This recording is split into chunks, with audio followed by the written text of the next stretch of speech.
David Muir reporting. We take you inside two cases. A mother just 19 years old. She was trying to protect her daughter. She fought like hell. Another case into a beloved teacher, her whole future ahead of her. Mysterious cold cases. It gives you chills even today. Yes. What links both of those cases is the cutting-edge forensic technology inside this lab. It sounded like science fiction at the time. Can they be solved? You'll see it unfold right here as they unmask the killer in both cases. Catching the killers on tonight's 2020 The Codebreakers. Tonight we take you inside two cases. Two young women, both brutally murdered in their homes. The killers in each case evading police for decades. In one case, a mother just 19 years old, she was engaged to be married. Her fiance, who was about to marry her, adopt her daughter, he gets home and he immediately notices something is wrong. There's blood smeared on the stairway. The killer had attacked her in the bedroom. There was handprints of her trying to hold the door closed, and she just wasn't strong enough. Another case in Texas, the beloved teacher, her whole future ahead of her. Drove in to Memphis. She just started a new school. She was loving teaching her students. She was in a very good place. 911, what's your emergency? What's going on? Oh, she's been murdered. What did your daughter do? She's been murdered! You remember walking in and what you discovered. I remember walking into the bathroom and seeing her body on the floor. She'd been handcuffed. That's correct. She had been handcuffed with her hands behind her back. There were about 36 different wounds on her body. She put up a fight. Of course, the question, who would want to kill each of these women? The mystery behind their murders would torment their loved ones for decades. They've got handprints, they've got footprints. Why are they not finding this person? It was like the talk of the town forever. And for the detectives who were working these cases, frustrating dead ends. There was also a suspicion, could it have been a member of law enforcement? Right, there was no forced entry, so our speculation was that it was somebody that she knew or somebody that presented a position of authority that could have garnered that trust to get inside the apartment. All of these questions lasted for years and years. Yes. Yes. Both of these brutal murders were cold cases for decades. And what links both of those cases all of these years later is the cutting-edge forensic technology inside this lab. Tonight, you'll see it unfold right here as they unmask the killer in both cases.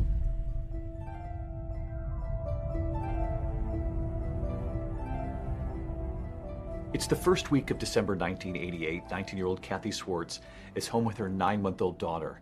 In Kathy's living room, a tree decorated and ready for the first Christmas for her little baby.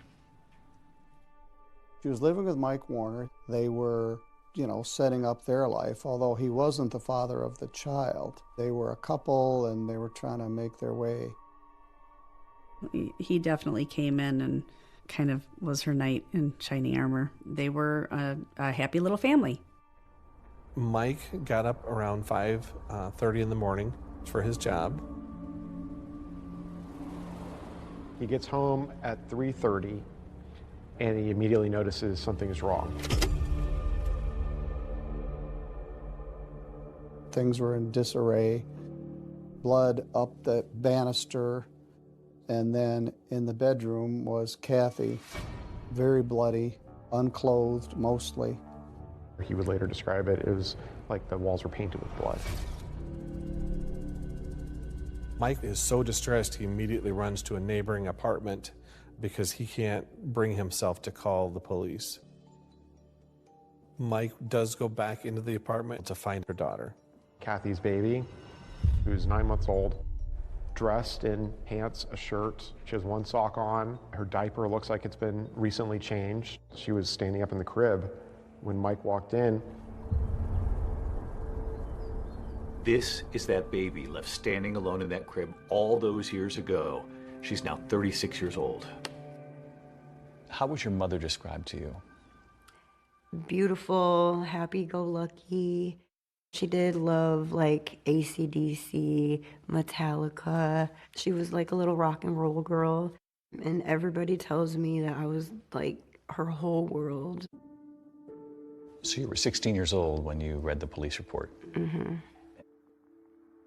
It was awful for somebody to do what they did to her, knowing I was in the crib right next door. I just couldn't believe that somebody could do that. So detectives had questioned at the time whether or not this suspect had changed the diaper. Yeah. When the police got there on scene, I was dry. I didn't have a dirty diaper on, and it was some hours I was alone. So one of the first things that investigators notice is that there doesn't seem to be any sign of forced entry, which again suggests that she knew the person who came in and killed her. She was very good about locking her doors. I would call her and I would say, hey, I'm going to come over. And I would go to her door. It was locked. And I would knock. And she would, who is it? And then she would let me in. We theorized that the assault started in the kitchen because in the kitchen there was passive blood drops on the floor. And then the smearing goes up the stairway to the upstairs bedroom. There are defensive wounds found on her hands. Her throat has been cut in multiple places. She's been strangled. She fought like hell. She was trying to protect her daughter, and she did. And the idea that this happened and you were just a couple of feet away. Yeah. Makes me mad that I wasn't old enough to help her. I'm 100% convinced she was trying to save her baby. Because I feel like she would have just ran outside and yelled, but I was upstairs. And she wasn't going to leave that apartment without me.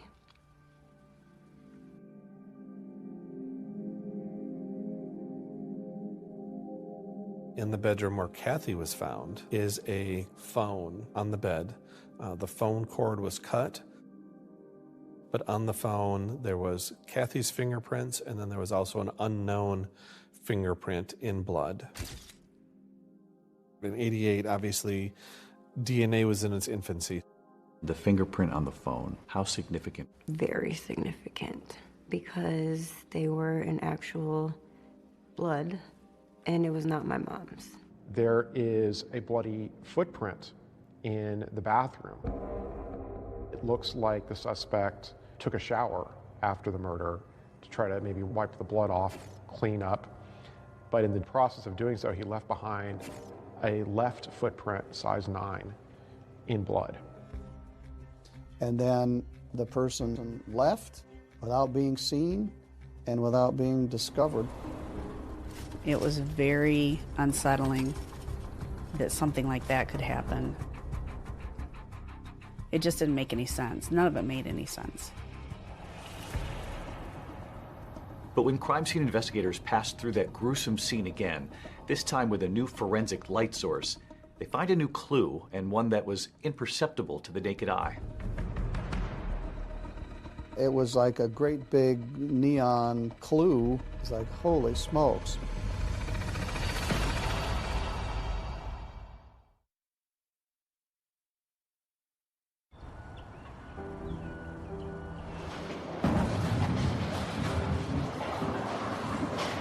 South Lanes is a bowling alley in Three Rivers, Michigan. It's the social epicenter of this small town where Kathy Swartz's father ran the pro shop. After her brutal murder back in 1988, it also became a place that connected Kathy's daughter, Courtney, to her mother. I grew up in the bowling alley. I spent a lot of time there. I was raised by my grandparents. They tried to fill the void as much as they could. What were you told about your mother's absence when you were a little girl? About first grade, they had told me that a bad man had hurt my mom and she was up in heaven. And when it would thunderstorm, they would tell me that that was my mom up in heaven bowling a strike. So it was pretty cool watching the thunderstorms as I was little, because I'm like, oh, she must be bowling pretty good today. Your mother's best friend, Jennifer, Mm-hmm. has told you a lot about your mom. Yes, she has. Kathy and I were very good friends. I've known her since grade school, so we've been friends a long time. Kathy was like somebody you could count on. She was a good listener, always there for you, just a, good person. Childhood friends Kathy and Jennifer both found themselves pregnant as teenagers and formed an unbreakable bond. They would talk on the phone several times a day until December 2nd, when Jennifer couldn't get a hold of her best friend. A police officer came to my apartment, and he asked me to go to the station. I remember him asking me questions, do you know anybody that would want to hurt Kathy? Along those lines. And I finally just was like, what's going on? Is Kathy okay? And he told me, and I don't even remember.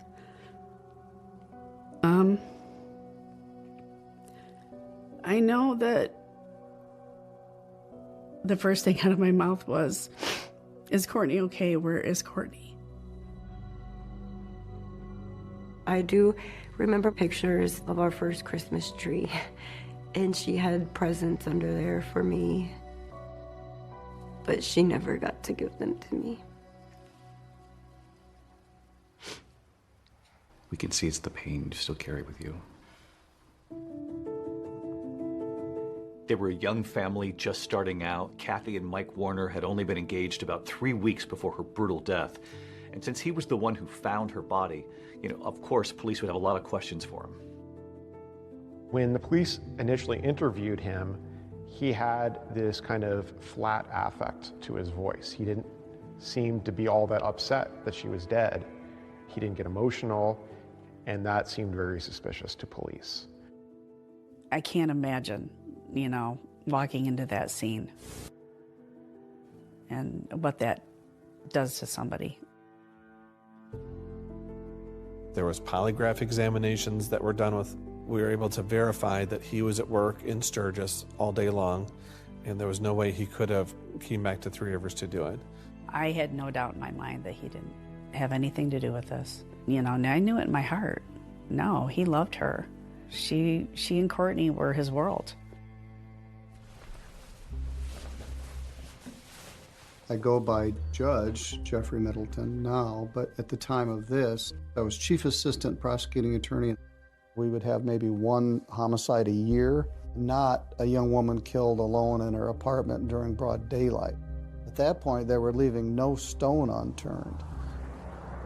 So the police department actually rented the apartment for a month after the crime, just so that we could return and continue to look for clues and process. This is one of the first cases where they deployed alternative light sources.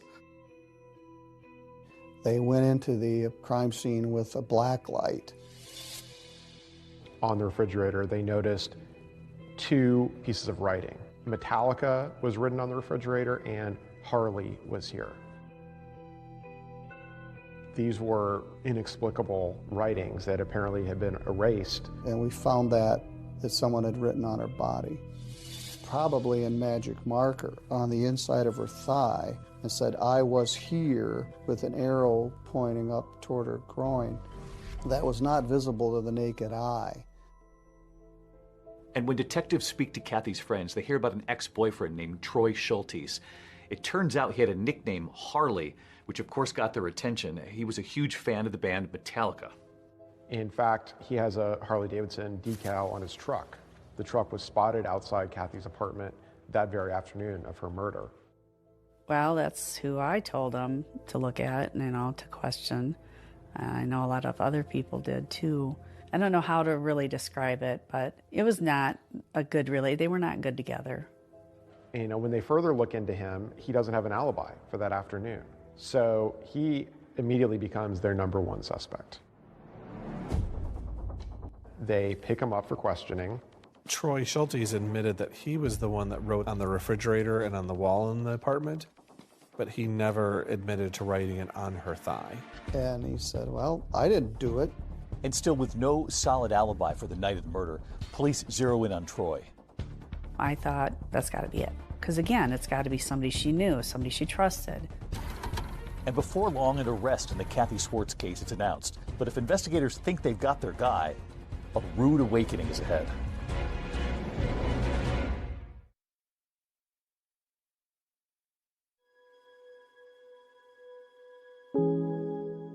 Kathy Swartz's daughter, Courtney, the baby left standing in her crib after her mother was brutally murdered, is a mother herself now.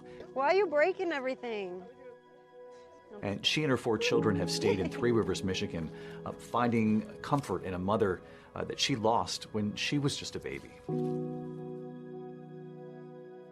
I do bring the kids out here for like holidays, her birthday, but I also do come out here a lot by myself too.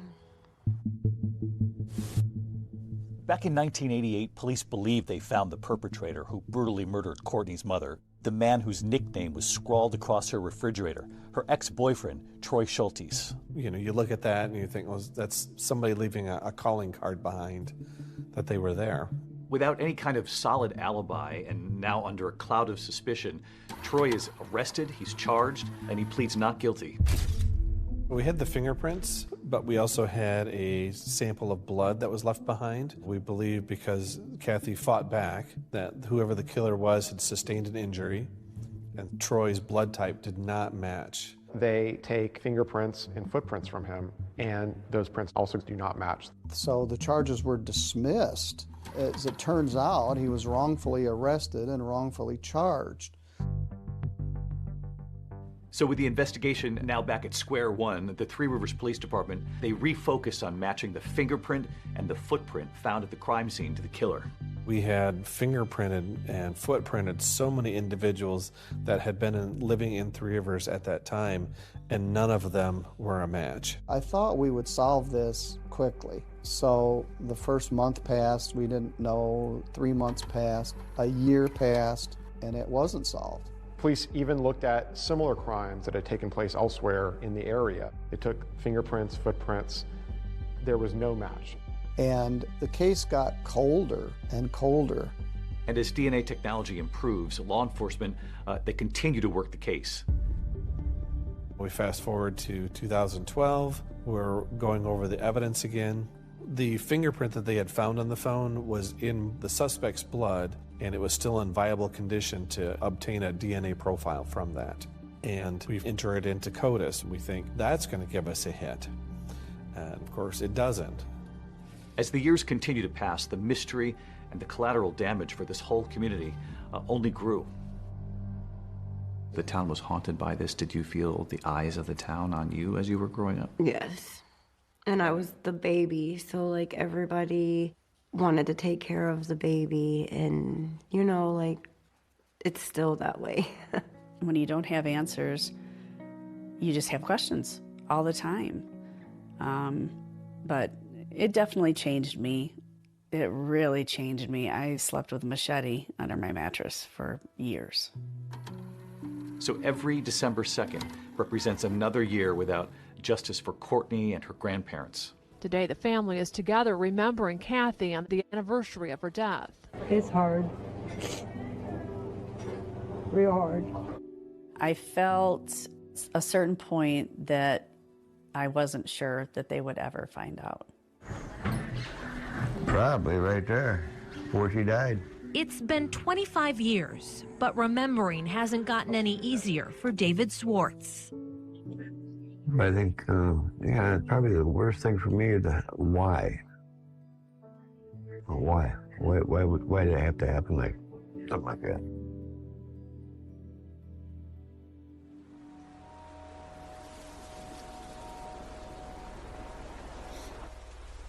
When you look at these kinds of cases around the country, there is generally an investigator or a detective who never gives up. Yes.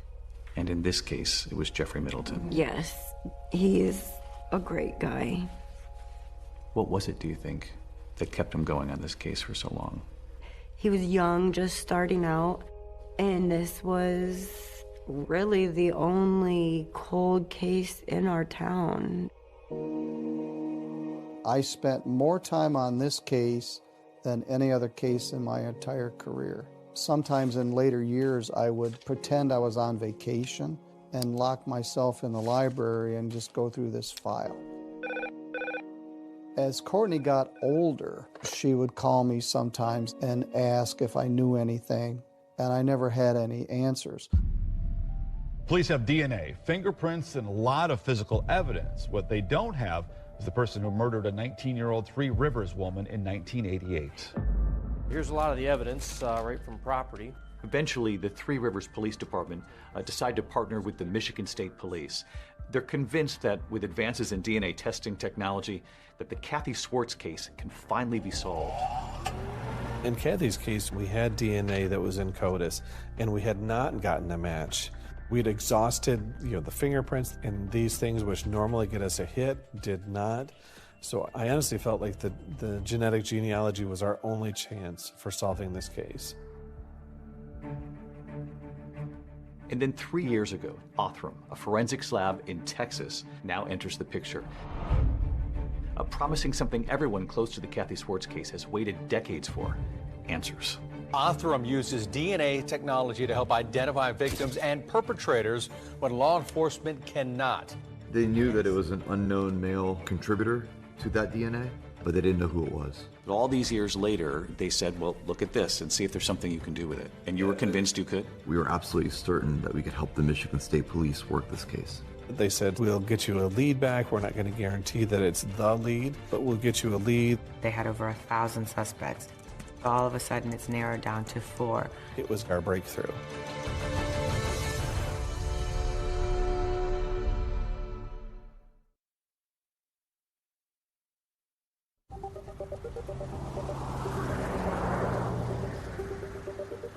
In 2022, a package containing DNA, that single bloody fingerprint from Kathy Swartz's pink phone, arrives right here at this building just north of Houston.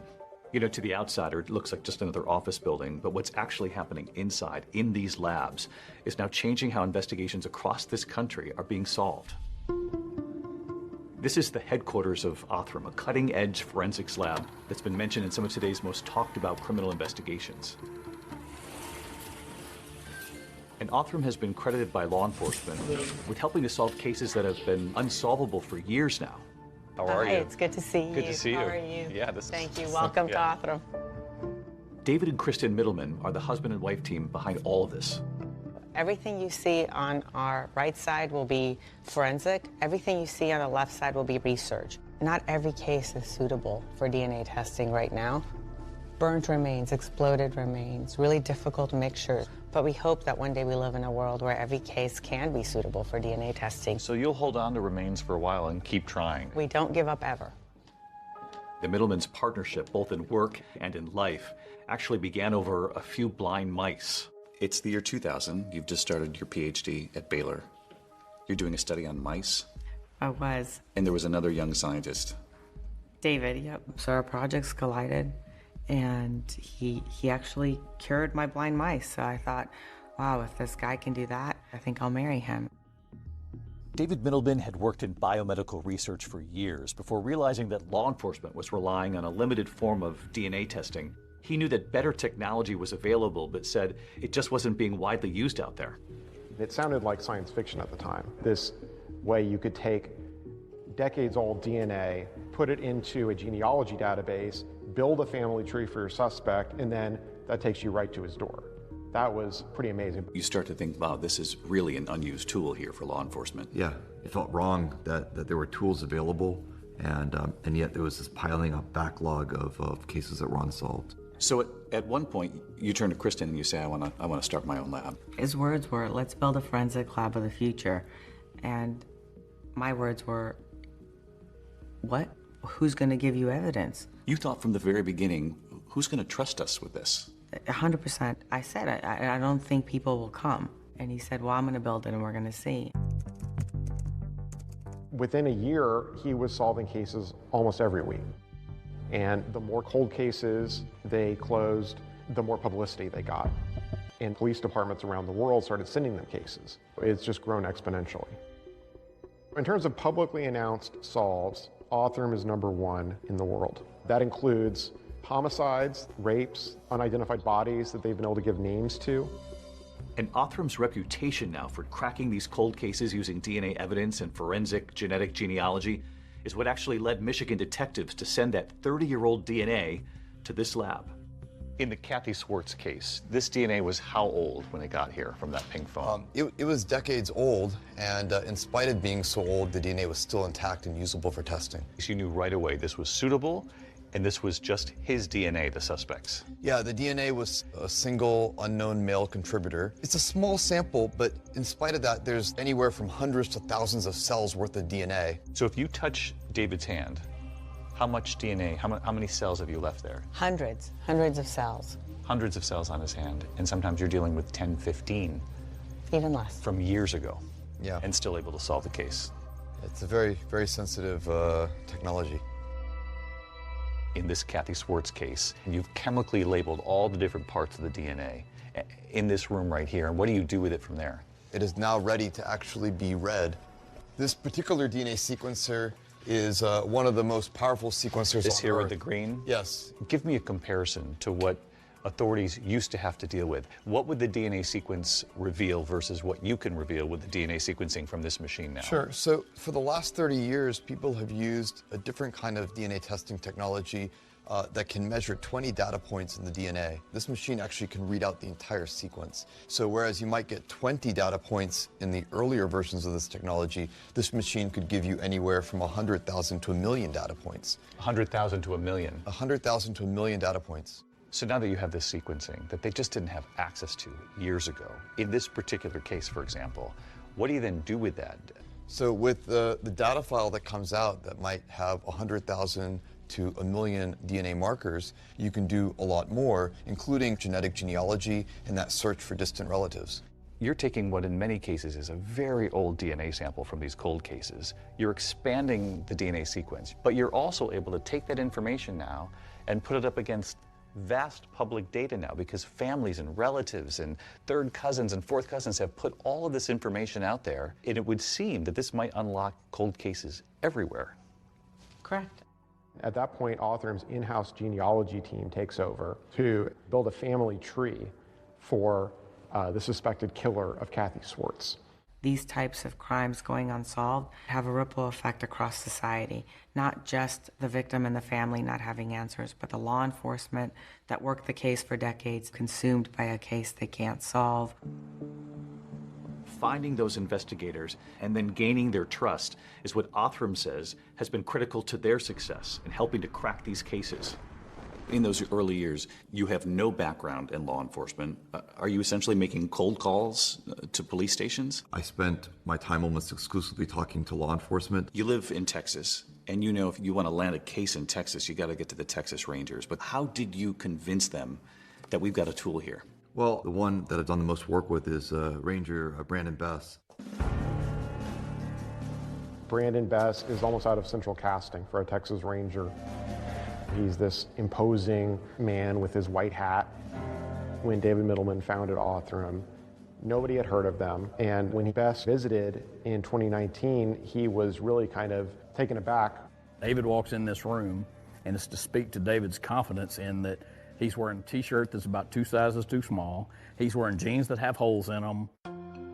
It looks like he hadn't slept in 14 days. His hair standing up. I have instant respect for him because I can tell this is a guy that doesn't give up. Bess came away impressed. He heard about the opportunity to solve a cold case, and he thought, let's team up. And he had one case in mind. They told me it was the most heinous thing that had ever happened that was unsolved in Beaumont. That other case, that young school teacher, 31-year-old Catherine Edwards. 911, what's your emergency? Get me the police. What was unique about this case? The victim was a school teacher, well liked by everyone. And there was no sign of forced entry. So it's just a very odd situation. It didn't add up. This is a crime of violence, a crime of passion, a crime of control. It gives you chills even today. Even today, yes, even today. Either it was someone that she knew or someone that presented themselves as an officer. It was almost like whispered in the hallways, it could be one of our own.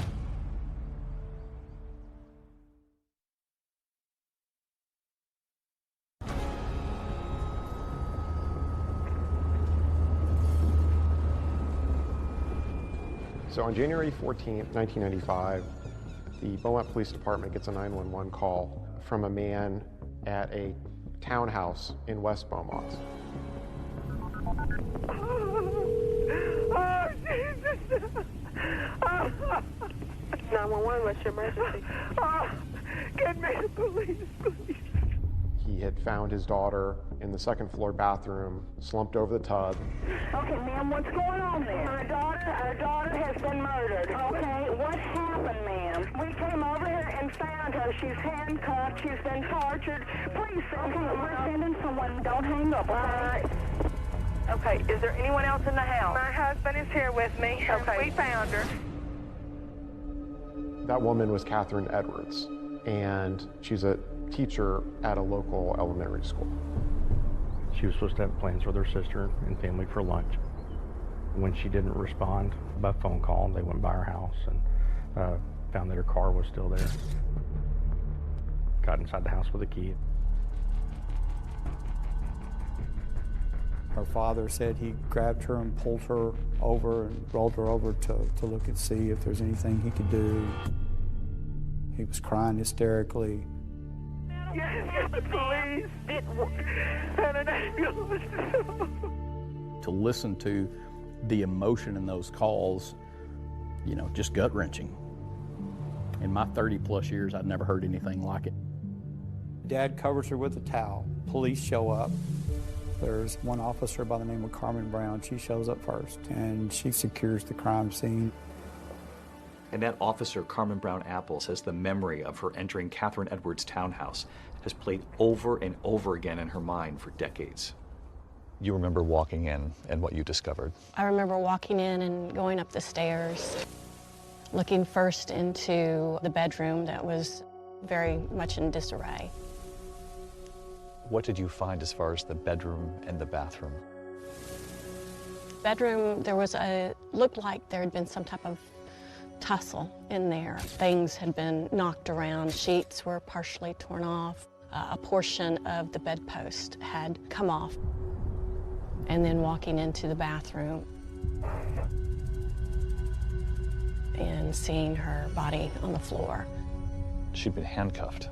That's correct. She had been handcuffed with her hands behind her back. When her mother said her name, yes, you thought, I know her. I know her. I went to college with her. We were in sororities together. She was so full of life and so friendly and so nice. That just always stuck with me. To come to the scene and then suddenly realize it was Mary Catherine, it just knocked me for a minute. It gives you chills even today. Even today, yes, even today. She is not your typical victim by any stretch of the circumstance. It was an extremely unusual case.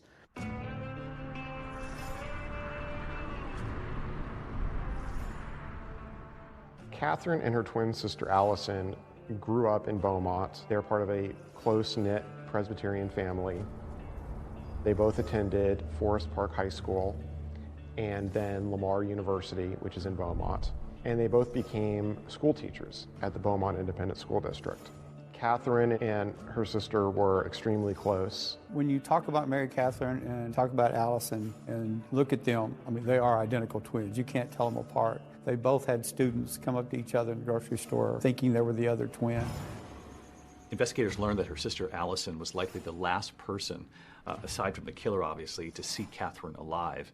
Allison would tell detectives that her twin sister arrived at her house after work to pick up her beloved beagle, Maggie. She came by, visited with her sister, went home. From what we can tell, she had had a glass of wine and just kind of was relaxing and about to go to bed. And I think the last time she was heard from was about 8 o'clock that night. One of the neighbors told police that he heard someone clomping down the stairs overnight on the night of January 13th. There was a 12-year-old boy and his dad that were staying with some friends that were right next door to Catherine Edwards' townhome. He heard somebody run down the stairs and then a door slam, and a little while later a car sped off with loud music. There were some other neighbors that heard some loud banging. It lasted for 60 to 90 seconds. And they said they never heard a scream, so they just figured that something else might have been going on. They had no idea that there was a murder taking place next door. Crime scene investigators found that there was no sign of forced entry, which is significant because it either meant that Catherine had kept her door unlocked or had potentially recognized her killer and let him in. Of course, in these cases, it's standard procedure for investigators to look at those closest to the victim. And really, from the beginning, her ex-boyfriend is seen as a prime suspect. But critical evidence from the scene actually points in a different direction. The crime scene investigators at the time also collected a lot of evidence from the house, and one of those pieces of evidence being the bedspread. Investigators found semen on Catherine's bedspread and from the rape kit. We've got some DNA here. Now we just got to match it. The DNA actually doesn't match her ex-boyfriend, and he's now cleared in the case. And there are no matches to the DNA in CODIS, which is the National Criminal Offender DNA database, either. Police were really stumped. They tried every avenue they could think of, but every avenue hit a dead end. One of their initial theories was that the killer had some sort of law enforcement background. The handcuffs were Smith & Wesson. That's a popular brand with law enforcement. They were trying everything they could think of. They really did. They went and tracked down sales of handcuffs in this area, receipts. All members of the Beaumont Police Department were tested. There were no matches. It kind of sent a panic through the community. You know, if this can happen to somebody in a really quiet part of town, could it happen to them, kind of thing. It went from a rumor to just spreading like wildfire throughout the community. Everybody wanted to know, was this a one-time deal? Was this a serial killer? The case would go cold for decades, and obviously it's just one of hundreds of thousands of unsolved murders in this country. But then in 2020, two investigators, Ranger Brandon Best and Beaumont Police Detective Aaron Llewellyn, decided to take a fresh look at the case. At the time, Bess had just been connected with this new lab called Othram, and Detective Llewellyn knows that there's DNA that's actually available to test in this case. But when Brandon presented Othram to me right then and there, I'm like, let's make this happen. We believed that was going to be our only hope. The last hope for answers, the DNA evidence from the murder of that elementary school teacher, Catherine Edwards, is now headed to Othram for testing. Bloody fingerprint left on a phone and a footprint. And in the case of that Michigan mom, Kathy Swartz, what new lead is about to be uncovered right behind this glass? You'll see right here tonight how both cases are about to crack wide open, sending investigators across this country to find the killers they've been searching for decades.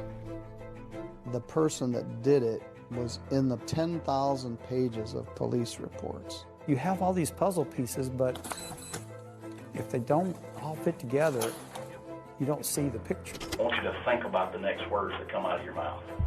I want you to think very hard about that. We felt like we had a home run right then and there. And they said he was like a godly man down there. I was like, wow, we're gonna get some answers.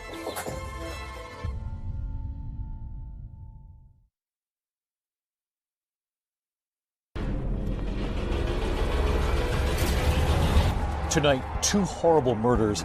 I just felt awful. And now a survivor who lived to tell. I was just like, I can't tell him. I'll never tell anybody what happened. What did your daughter do? She's been murdered! It gives you chills even today. Even today. That someone had written on her body, on the inside of her thigh, and said, I was here. But only one way to solve them after years of going cold. I honestly felt the genetic genealogy was our only chance. But all these years later, they said, well, look at this and see if there's something you can do with it. It's his fingerprint, it's his bare bloody footprint, and it's his DNA. It turned into a massacre. The floor goes out from under you. I'm like, no way, this cannot be happening. He said, your sister's dead, your sister's dead. There's two people that know that story. You're one of them, and she's the other. And she can't talk. Without the DNA, the story doesn't matter. That the two of them were able to go back and look at that evidence. Yes. From when you were a 9-month-old baby. Yes. In the crib. just a few feet from your mother. And there was a moment like, oh, this is our guy. For some families, you are the last hope.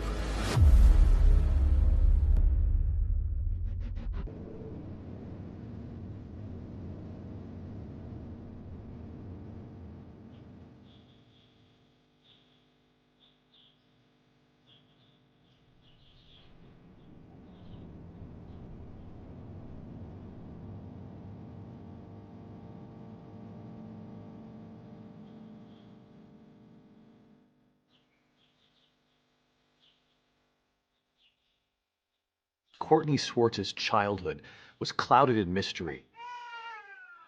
She was the sole survivor. She was just a baby at the time during a vicious attack that left her 19-year-old mother, Kathy Swartz, strangled and stabbed to death right near her. Among the clues left behind at the scene, a single bloody fingerprint on Kathy's pink phone. It contained DNA of the possible killer. But of course, the question for decades, who was the killer? For years, you were haunted by that question. Yeah, growing up, most kids, they look at people and they don't have to think, is that the man that killed your mom? And everybody that I met, that's the first thing that would pop into my mind.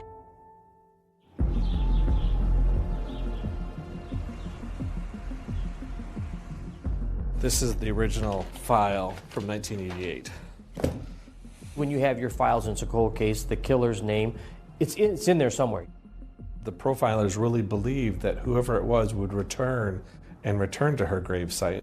And for years, that was part of our initial our rookie training program was, this is Kathy Swartz's gravesite. If you see somebody at that gravesite, you need to stop and identify them because they could be a prime suspect in the murder.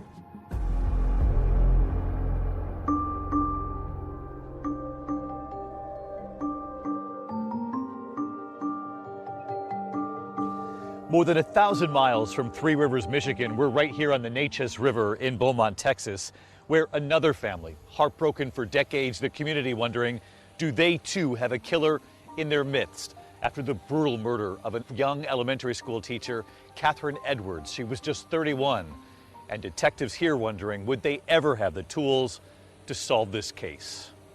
You know that every day that you don't solve that crime is a day that you're not going to be able to bring that perpetrator justice. This certainly is a scene that has always stayed with me. And you retired, and when you left the force, at that point it had not been solved. That's correct. Every now and then someone would dust off the case file and start looking at it with fresh eyes, and I always thought maybe this time something will spark and we'll catch whoever did this. It would turn out that spark, the one that would finally reignite the whole investigation into the murder of Catherine Edwards, was actually coming, thanks to a major leap forward in forensic technology.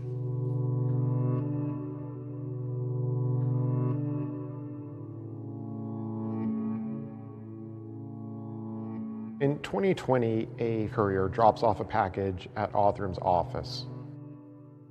And inside are a sample of the bedspread from Catherine Edwards' apartment, a vial of DNA taken from the posthumous rape kit. Othram technicians take a look and they build a genetic profile of their suspect.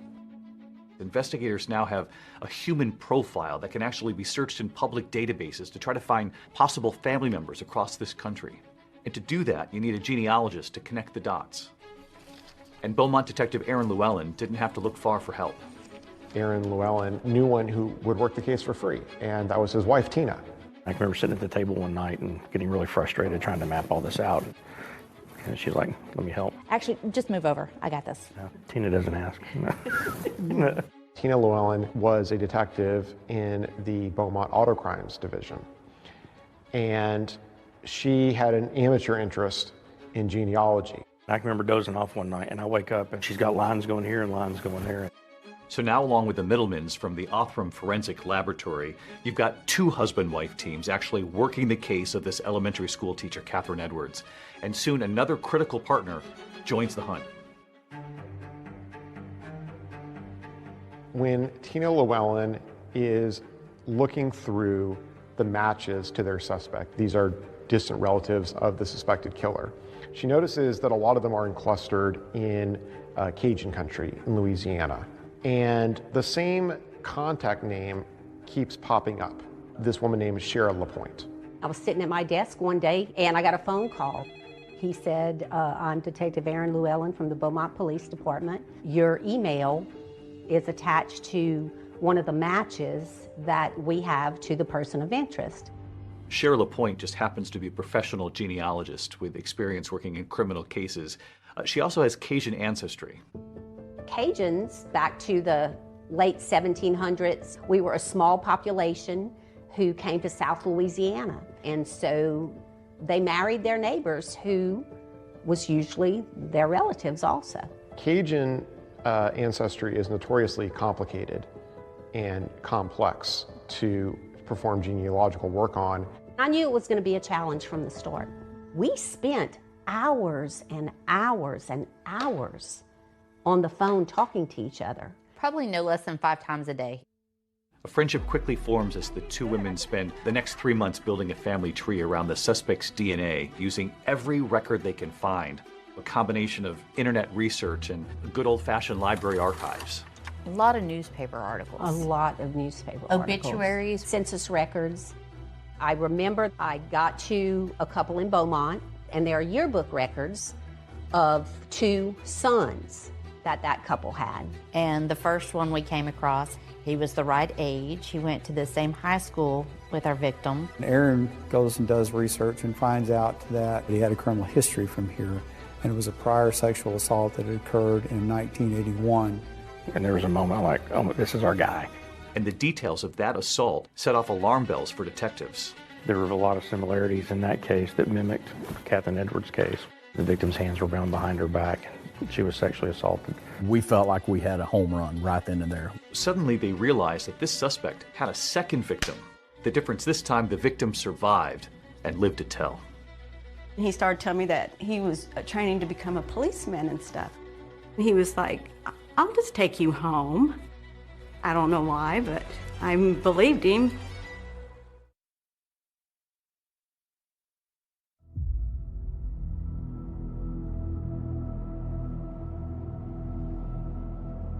So all these years later, investigators in the Catherine Edwards case, the school teacher who was brutally murdered, now think there might have been a second victim of the suspect who is still alive, Paula Bledsoe Ramsey.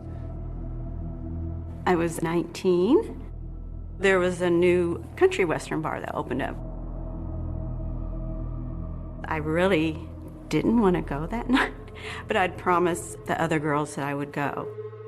I decided I wanted to leave. I was done. I wanted to get home. The parking lot was mud, and my car was stuck in the mud.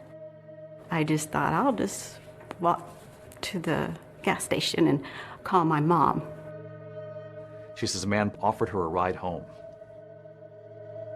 He said his brother's name, and then he said where he went to high school, and then he said, do you go to Forest Park? And I was like, yeah. And then he started telling me that he was training to become a policeman and stuff. And so then he was like, I'll just take you home. And I don't know why, but, you know, I believed him. She realized very quickly that that man wasn't driving in the direction of her home. He started off being very nice. Next thing I know, we're at this field, and then his whole demeanor changed. He drove her to a nearby park, threatened her with a knife, tied her hands behind her back, and raped her in the backseat of the car. Then he dropped her off at her house.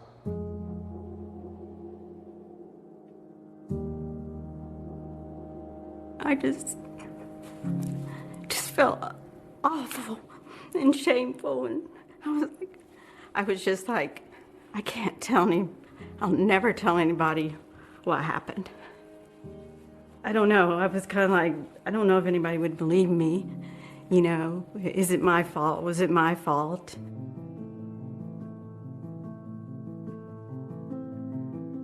Paula said she summoned the courage about a week later to tell police what had happened. They would soon tell her that they identified the man who attacked her, and it turns out he wasn't a police trainee. He was a 21-year-old salesman in Beaumont. He said, yeah, I did it. I just got carried away. She said that the prosecutor talked to her, said, you know, this is his first offense. We want to plead him to an aggravated assault. She didn't understand what that meant other than he was pleading to a felony and for assaulting her, and so she agreed to the plea bargain agreement. I think today they take it more serious than they did back then. I wanted him to be punished. I think I was just pushing everything down and just trying to focus on with life.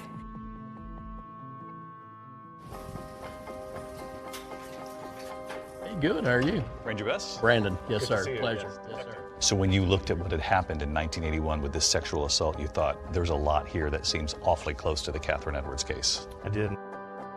It turns out that the man who pleaded guilty in that 1981 case is a man by the name of Clayton Foreman. Now, this is the same name that turned up in Tina and Cher's genealogy hunt. He was one of two brothers from the family tree that they actually put together. And you might be wondering why his name never surfaced before. You have to remember that this case was back in 1981, and DNA collection wasn't even a thing by law enforcement. It was still a decade away. This is how he eluded detectives at the time. He essentially got away scot-free. As investigators get closer to solving this mystery, they begin to learn more about Clayton Foreman's background. And in a twist in this case, one of the things they learned is that Clayton Foreman, the suspect, actually went to the same school as Catherine Edwards, the woman who was killed. In fact, they probably walked down the same hallways here at school. And there was something else. Catherine Edwards was actually friends with the suspect's first wife. In fact, Catherine Edwards was a bridesmaid at their wedding.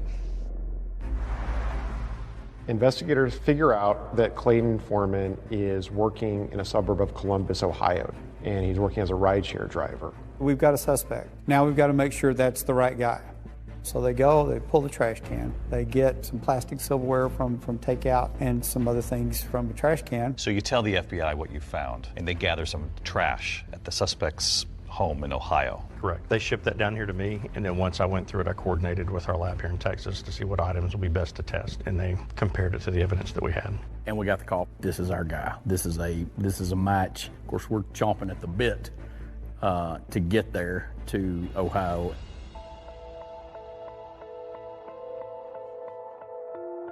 So he'd been told that one of his Uber customers had something taken and that he needed to come down. Maybe you guys could ask him a few questions about it. That's not what you were going to ask him about. No, not at all. What we're here about is we're cold case investigators. You want that shock and awe factor. You want him to walk in the room, you want him to see a guy with a cowboy hat on, and he knows that this is not someone from Ohio. We're asking you to visit with us about a crime that we're investigating, okay? You don't have to talk to us at all. He thought we were there just following up on an old case, like, hey, these guys, they don't have anything. They're just asking me all these questions in case they do one day. I don't think he had any idea that we had his DNA. So the crime that we're looking at is the murder of Mary Catherine Edwards. She was murdered in 1995. She and her sister, Allison, were actually in your wedding. Right, and 1982. Were you aware of the crime even? No. You didn't know that Catherine Edwards was murdered? No, sir. Did not. Wedding night only would have been the only time you've seen her? Probably so. Okay.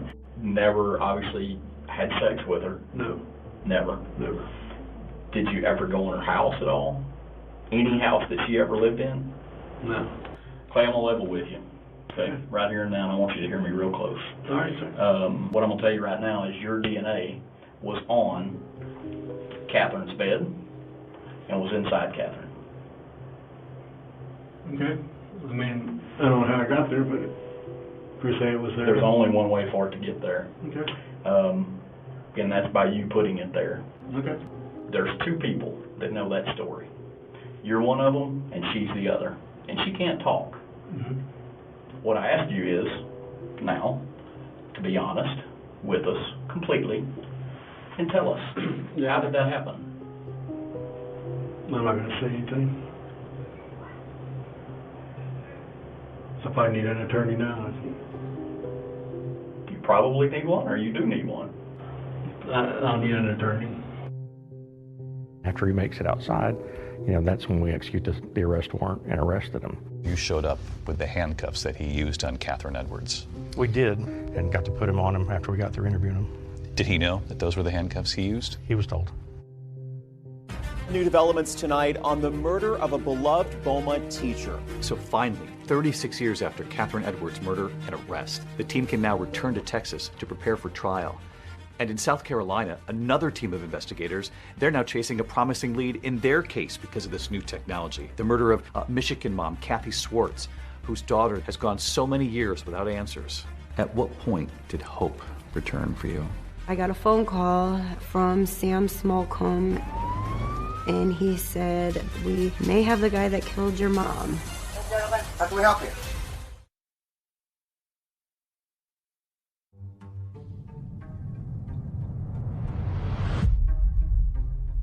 Investigators working the cold case murder of Kathy Swartz, the young Michigan mother who was murdered, her baby right nearby, they had sent off the perpetrator's DNA taken from her pink phone to that lab in Texas, Othram.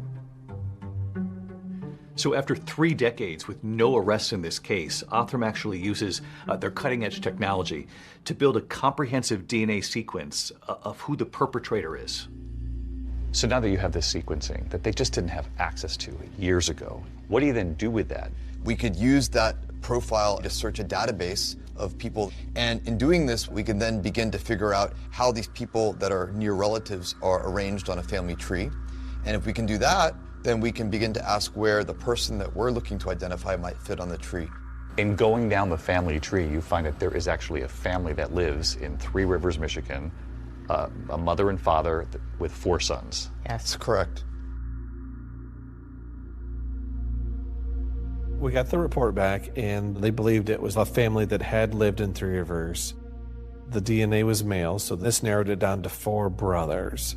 The youngest brother, Barry, and then there was, the oldest was Sonny Waters, then John Waters, and then Robert Waters.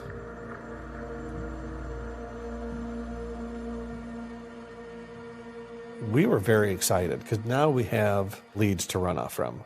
We are very quickly be able to eliminate Barry because his DNA that was in CODIS. And they're able to rule him out, so they take him right off the list. Detectives then track down 2 more of the Waters brothers, who both quickly agree to turn over their DNA. 1, 2, 3, 4. And with that DNA, they're able to eliminate them as well, which just left Robert Waters. Robert Waters was married, had a couple of children, and had been living in Beaufort, South Carolina for quite some time. He was a local business owner and had a plumbing business. And from what detectives can tell from looking at his wife's Facebook page, Robert Waters appears to be a happily married family man.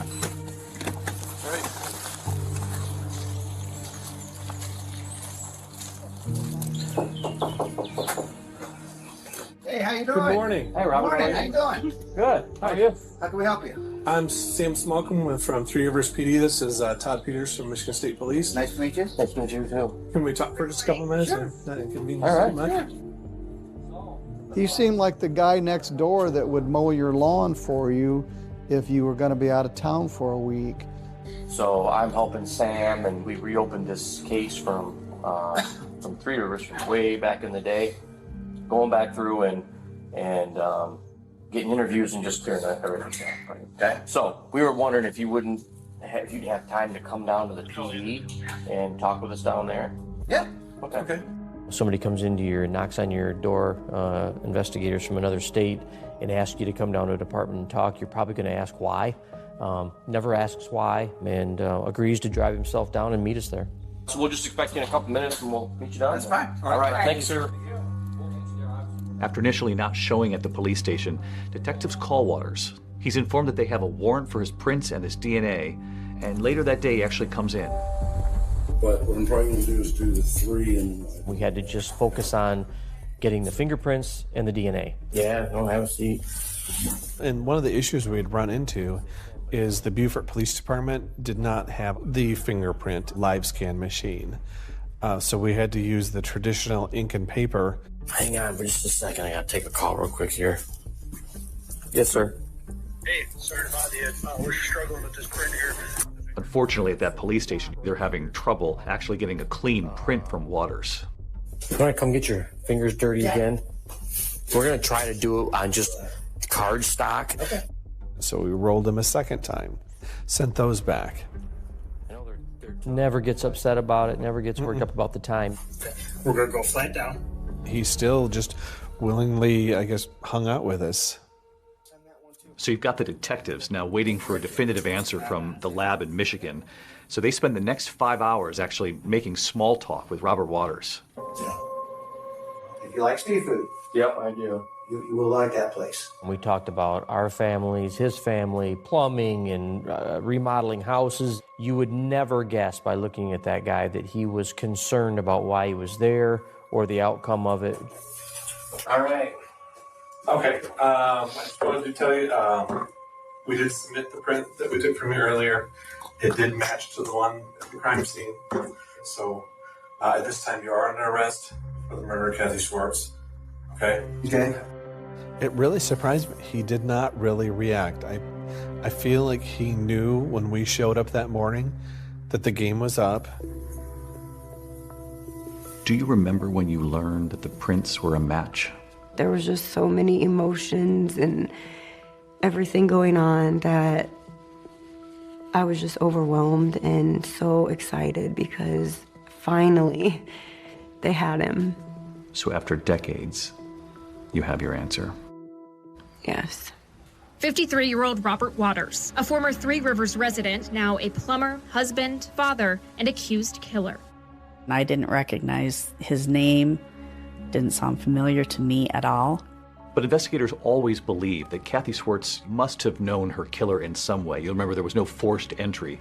And they finally discover the connection when they go back to speak to Kathy's one-time fiancé, Mike Warner. Well, let me ask you the obvious question. What about Rob Waters?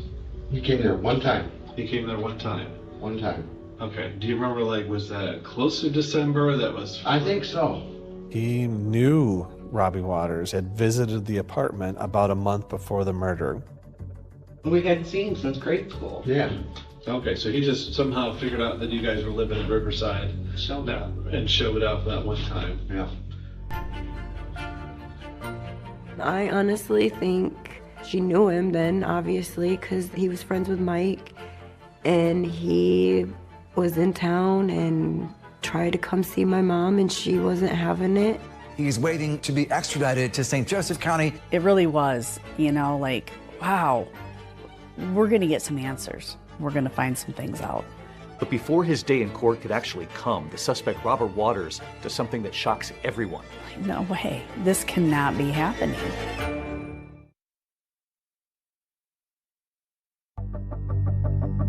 A major breakthrough in a cold case murder out of Three Rivers. And investigators say they have finally arrested a suspect. His name is 53-year-old Robert Waters. Those too tight? No.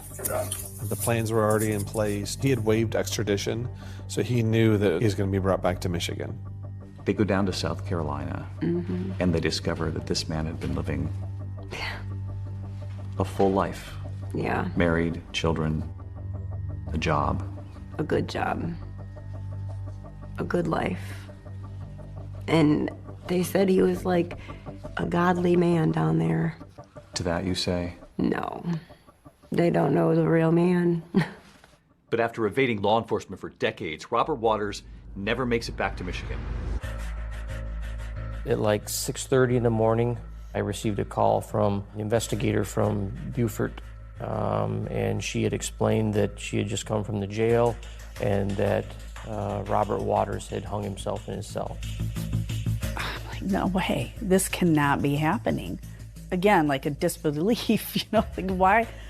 How could this happen? Yeah, he had some material that they'd given him in the jail, and it was some devotionals, and the parts that he had ripped out talked about forgiveness and asking for forgiveness. To me, it says that you're guilty. I mean, no one is going to do that in that situation if they're innocent. You feel robbed that you did not get the opportunity to see him face to face. Yes. I just wanted him to feel my presence in the room. What would you have said to him in court? I don't think I would have said anything. I just think I would have walked in, and my presence is enough words for him. He would have seen that baby Yeah. that he left there in that crib all And probably my mom, because I look like her, they say. He's a coward. To take her away from all of us in the manner that he did, and then he got to go live his life. You're not going to give us any answers. I mean, he's just a coward. But remember, there are 2 cases here that have been unlocked by this new technology. And back in Beaumont, Texas, Catherine Edwards' loved ones are determined to see the suspect in that case, Clayton Foreman, the man charged with murdering her, face a jury. Clayton Foreman goes on trial in March of 2024 in Beaumont. He is charged with capital murder. Clayton Bernard Foreman, how do you plead to the indictment, guilty or not guilty? Not guilty. There were family there, there were friends there, there were former students of Catherine's that were there to see that justice was going to be served. Prosecutors begin by playing that 911 call Catherine's parents made for the jury. Police, please. What's going on? I found my daughter murdered. That 911 tape was very impactful to start the trial off with. That really gets you involved and to know that something horrible happened. You know, Catherine's parents did not live to see the man accused of killing their daughter arrested. So this is left now to the twin sister, Allison, to tell jurors about her sister. Are you related to Mary Catherine Edwards? Yes, she was my twin sister. Allison is now 60 years old, and she offered really powerful testimony about growing up with Catherine. She just was always very nurturing and loving to people. And if anyone had a problem, they would come to her, and she would talk to strangers and make friends with people and compliment people, and just was an amazing person. Allison recalls the afternoon where her sister's body was discovered. Catherine just never showed up to this lunch. So eventually her father, Lum, agreed to go check on her. And my dad answered the phone. And he was frantic. And he said, "Your sister's dead, your sister's dead." And it was just heartbreaking to see. I mean, her twin, identical twin, is what she would have looked like today if she was alive. And there she is up on the stand testifying. And the emotion and the love and the hurt, all of it came out and was so impactful with the jury. Allison said when Catherine died, she thought her parents died a little bit that day too. It was horrible. They were never the same. But we decided as a family after that happened that we were gonna not let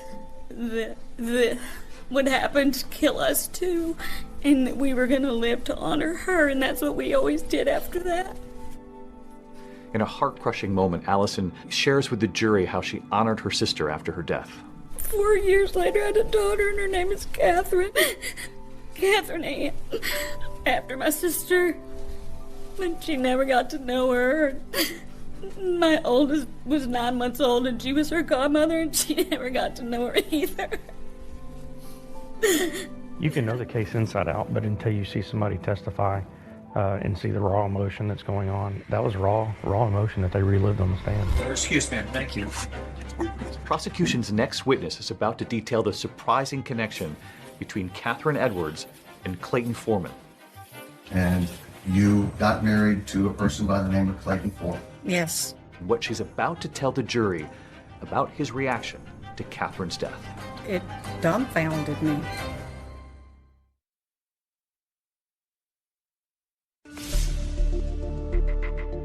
Jurors in the trial of Clayton Foreman, the man accused of killing that school teacher, Catherine Edwards, are now hearing about this investigation that took nearly 30 years, and all of it now culminating with this cutting-edge DNA testing done by that Texas lab, Othram. Please have a seat. I was very eager to get to the courtroom.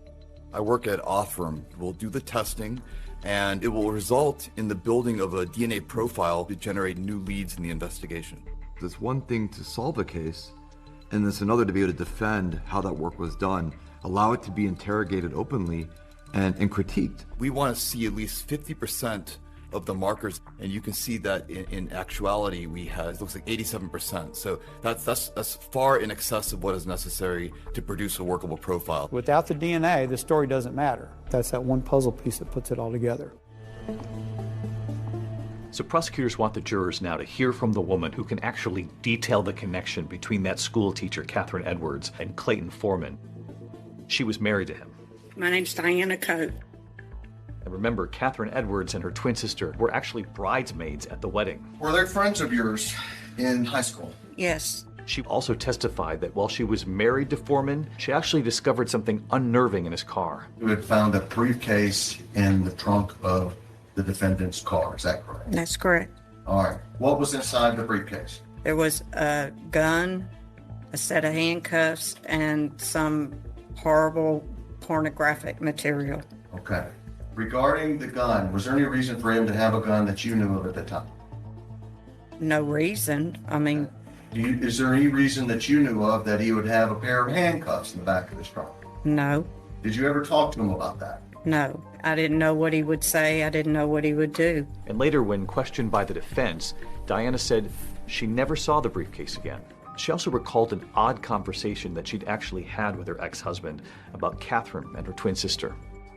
He had told me that in high school, he would see them in the hall, and he always thought they were so cute because they were twins, and he felt as though he wanted to make sure he protected them.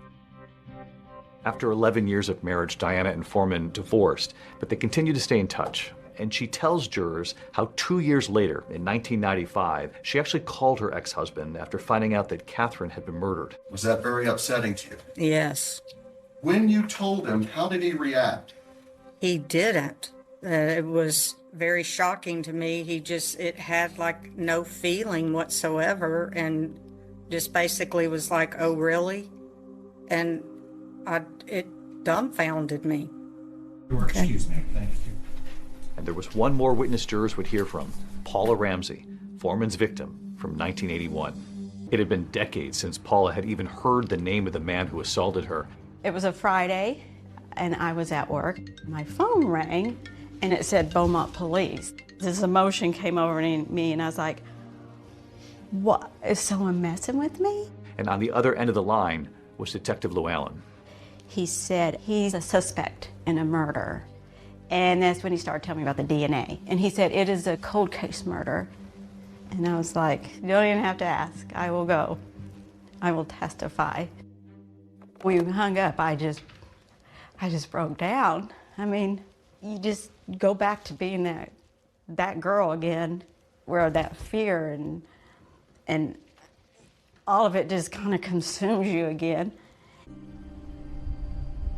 And so suddenly, all these years later, in a courtroom full of strangers, Paula is telling her story about how she was assaulted by Foreman. Did he do something with your hands? He tied them in the back, behind. He took your hands, put them behind you, and secured them with an object. Do you believe that object may have been a belt? Yes. Did he threaten to cut your throat if you didn't do what he wanted? Yes. I just kind of blocked out everything else and just focused on the questions. Did he say something that you found odd concerning what he'd just done to you? Yes. What was that? When I was getting out of the car, he said, "Stop crying. I'm sorry. I hope I didn't hurt you." You have to say these things out loud, and then knowing that he's sitting right over there, and just being in the same room, and that was hard.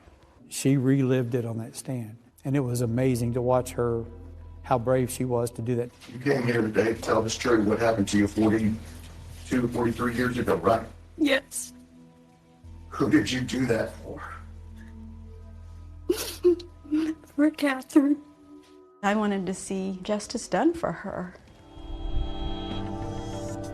And in the end, Clayton Foreman's defense, they wouldn't call any witnesses, but they did deliver a closing statement. You, ordinary citizens, get to decide whether or not, on the day in question, January 14th of 1995, Clayton committed the offense of capital murder. He may not like it, what he did back in 81. That doesn't make it a murder. That doesn't make him that he went out and killed somebody. The case was very one-sided, and the prosecution had all the witnesses, had all the evidence. There was very little the defense could do. The verdict is in. 29 years of waiting came down to 7 days of testimony and ultimately 52 minutes of deliberation. I'll tell you that anytime I've had a jury trial, I'm scared to death when they're walking back in that room. That is the most tense moment ever for me. We, the jury, find the defendant guilty of the offense of capital murder. It took police nearly 30 years to bring Clayton Foreman to trial for the murder of Catherine Edwards. It took the jury less than an hour to convict him. It was very fast. He was sentenced to life in prison. It was just really, I was thankful that I did it. Thankful that it did help. It did help putting him away. It was an extraordinary thing to have closure in that courtroom for that young school teacher. And that other case, the mother who was brutally murdered, her baby, just a few feet away. Now, she's about to meet the couple who unlocked this case.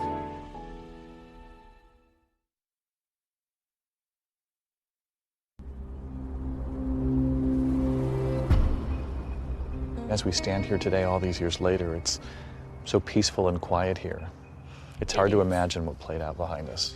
It is. Thankfully, the detectives worked very, very hard on this. And never gave up. Never gave up, and they solved it.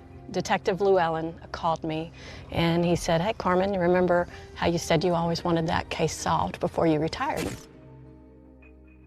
Well, I know you've retired, but I think we got him," and he did. I can see the satisfaction on your face. Justice after all these years. After all these years, absolutely. Justice, finally, for that elementary school teacher, Catherine Edwards. And in the second case, justice as well for Kathy Swartz's daughter, Courtney. Hi, Courtney. Hello. Hi. So these are the two who helped solve the case. Hello, Kristen.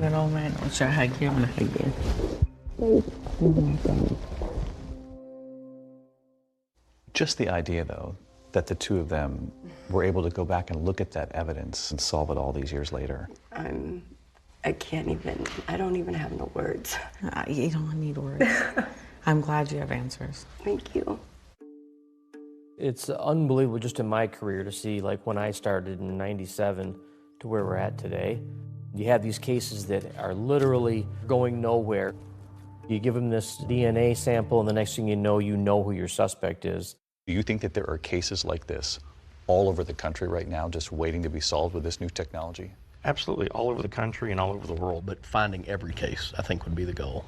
Every one. Every sexual assault, every homicide, every one of them. We need to find those cases, and we need to get them submitted and worked. And that means answers, finally, for thousands of families. Sure, absolutely. There are tens of thousands of little tubes of DNA in crime labs across this country, and all of them have answers. I think we're going to live in a world in this lifetime where there are no unidentified victims, victims that are named voiceless, where perpetrators are caught the first time they commit a crime.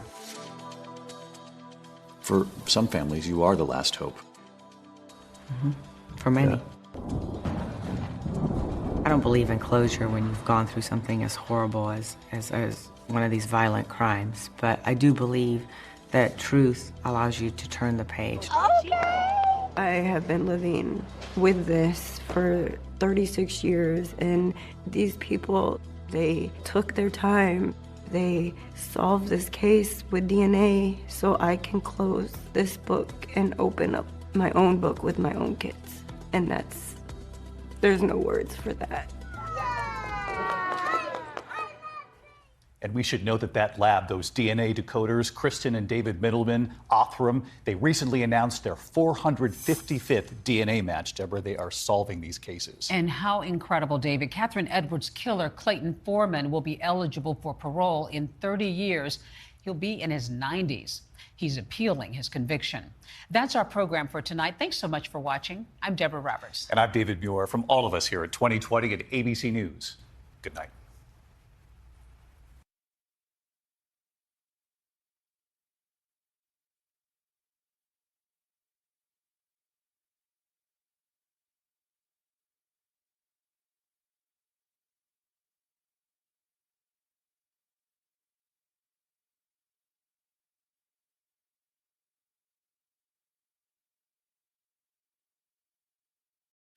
Tonight here, the stunning new legal twist as a witness admits he lied on the stand in a grisly kidnapping case. For the first time tonight, you're going to see a startling tape. Could it free a man who's now behind bars?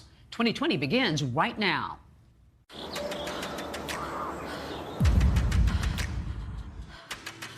Somebody has my daughter. They have kidnapped her. Please get everybody in the community out there. Everybody trying to say, it's okay, Karen.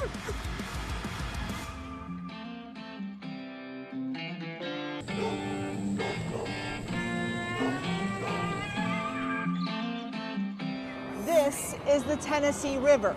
On its western bank is Decatur County, a patchwork of sparsely populated farms, dense woods, and neighbors who look out for each other. It's a rural county with a cute little small town, Parsons. Very close to the Tennessee River. A lot of cattle farming and crop farming. Hunting, fishing, boating. People that like to live out in the country, they have some animals or some horses. There's not a lot of industry in Decatur County. I started to say it might be compared to Mayberry, but it's nothing like that. We do have crime just like every other town in America, but we are rural.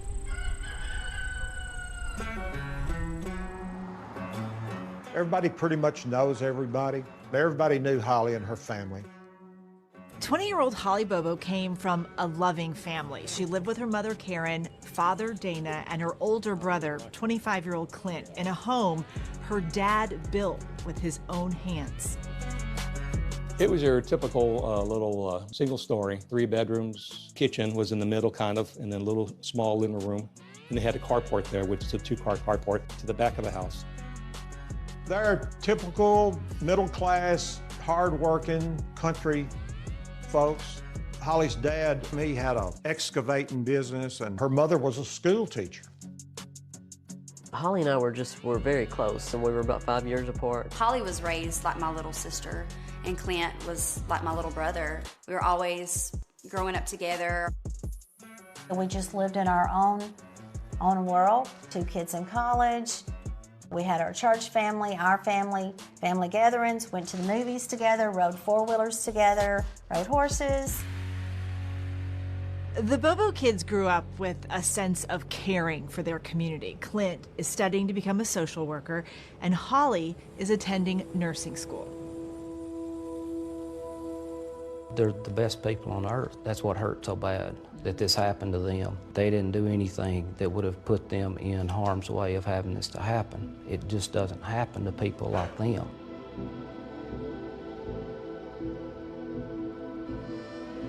It was just a normal morning like anything else. Dana gets up first and gets ready. Well, I usually go out and feed the dog.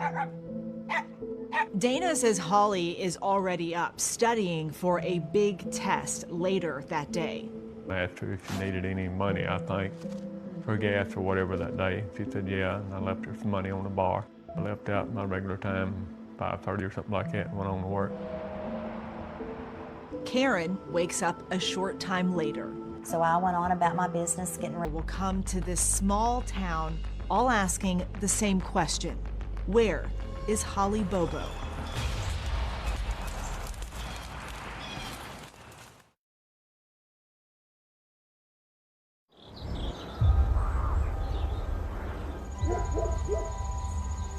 A quiet spring morning in the country interrupted by a scream. Then, a deafening silence. 20-year-old Holly Bobo vanished from her own backyard, and her family is in anguish. Holly was an absolute joy from the day she was born. It just seemed like there was something special about her. She was always kind to people and appreciated the small things in life. Holly's mother says she shares a special bond with her only daughter. We could finish each other's sentences. We enjoyed doing the same things, riding horses, listening to the radio. Holly's cousin, country singer Whitney Duncan, says music has always been a passion for Holly. We had singing in common for sure, and she had a beautiful voice. Peace in the Valley was her favorite gospel song. I have that clip and go back and watch it.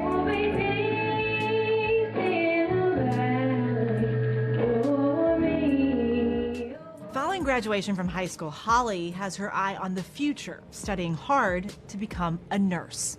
Holly and I ended up in the same nursing class in Parsons, and so I really got to know her. She was very committed to the program. You could just tell. She studied continuously. On the day that she went missing, we got to class and we're supposed to take a test the first thing. The instructor went out and came back, and she announced that something terrible had happened.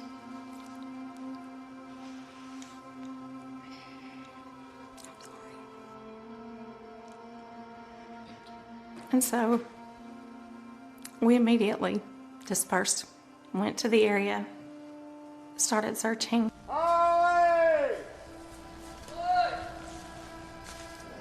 When tragedy strikes, Decatur County comes together. On April 13, 2011, just hours after Holly Bobo disappeared, more than 400 people turned up here to search these woods, trying to help find any clue as to what happened to the 20-year-old nursing student.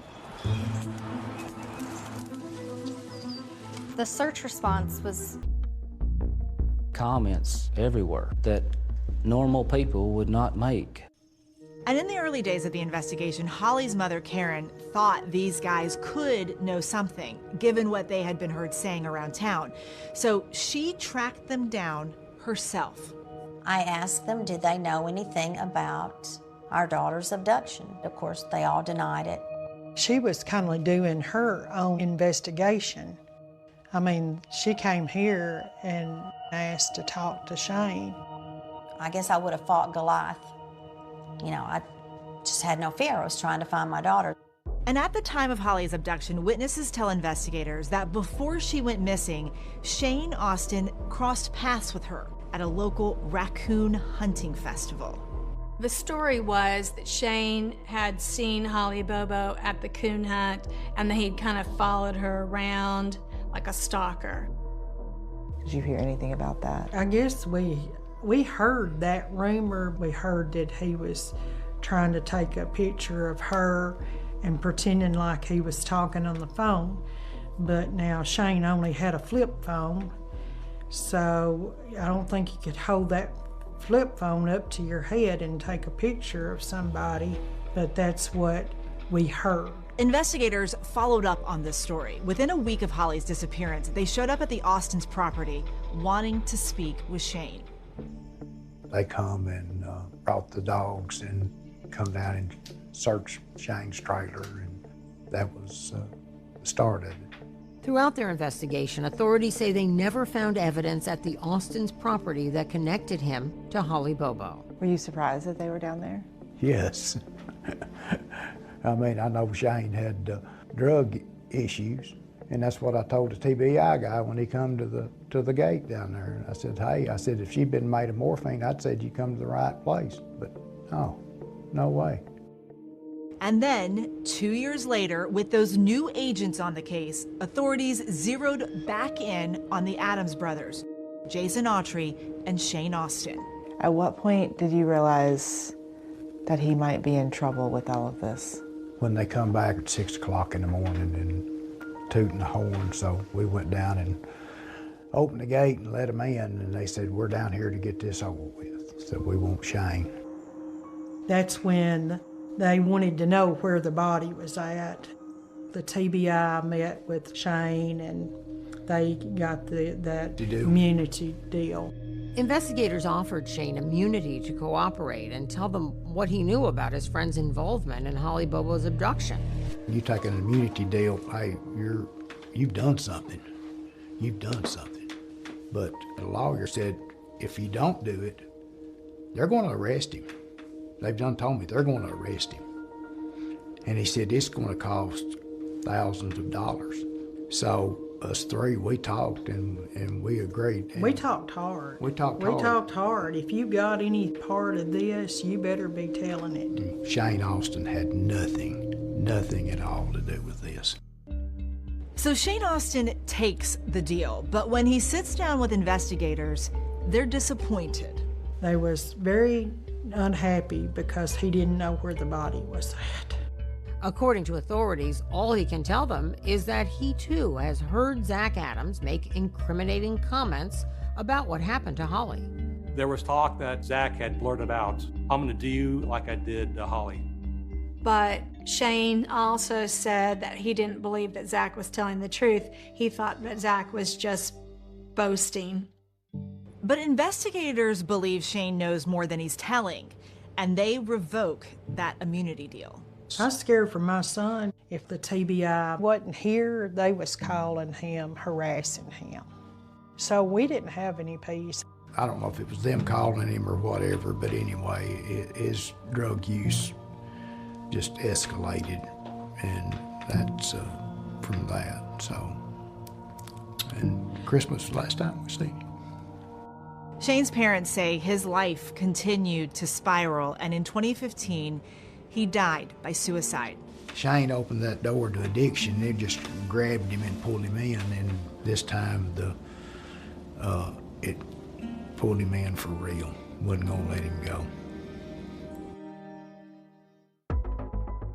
Authorities have lost one cooperating witness, but they're about to get a new one.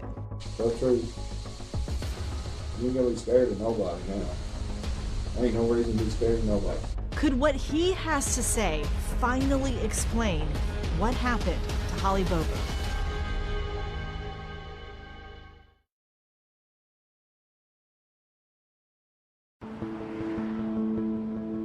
More than 2 years after Holly Bobo disappeared, investigators are still searching for answers. Rumors about 4 local small-time criminals, Zach Adams, his brother Dylan Adams, Jason Autry, and Shane Austin, have failed to lead to any hard evidence. But in 2014, investigators catch a break when Dylan Adams is arrested on unrelated gun charges.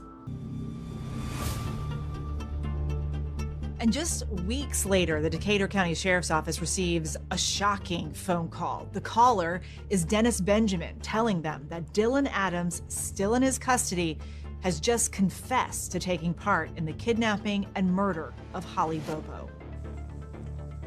Dylan, have your seat right there if you don't mind.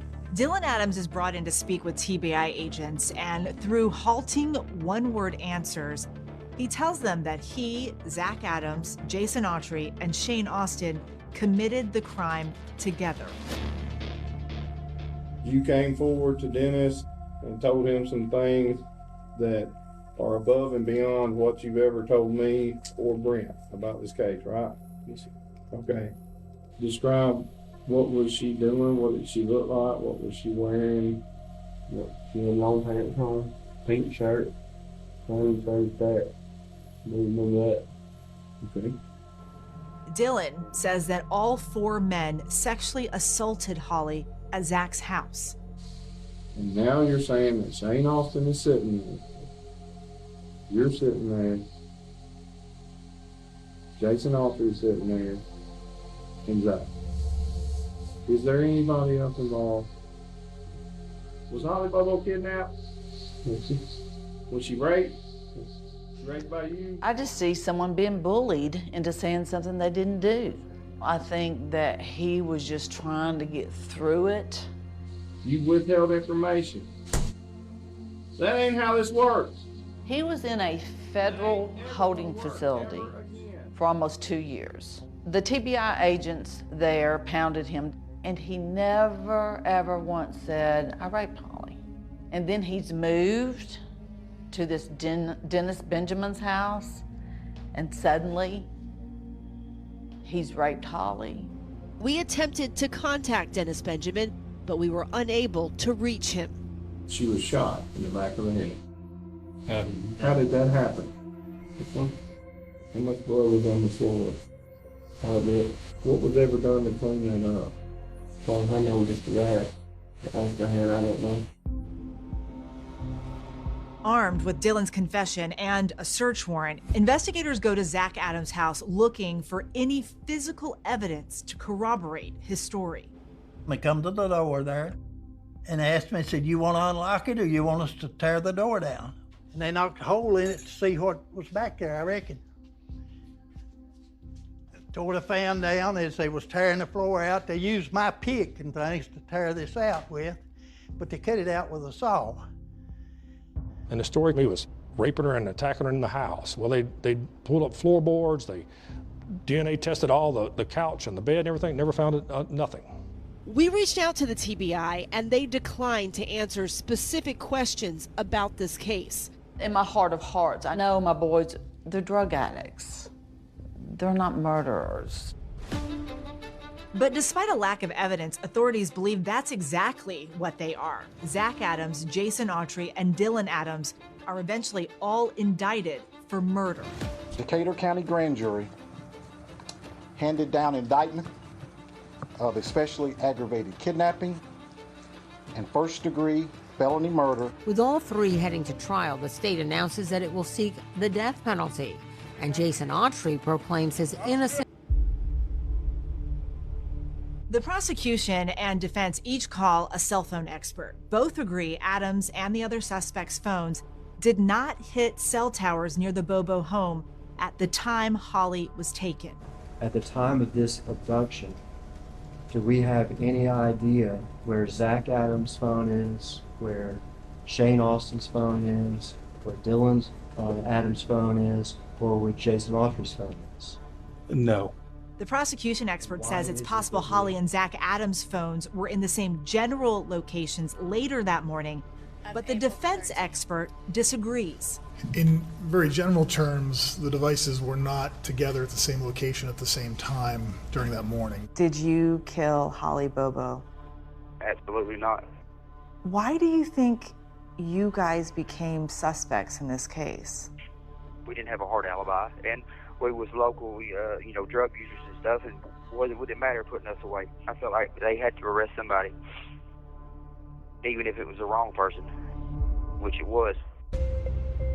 As the trial continues, astonishing testimony. A witness you might think would be the last person to believe Adams is innocent. I looked at Zach personally a total of 2 or 3 times. Whenever the last one was over with, I stopped looking at him. And a stunning courtroom appearance. That former suspect with a theory of what Holly's killer was thinking. You gotta hide it, and if you kill it, what you gonna do with it? Terry Britt, the man investigators say they cleared, is about to take the stand.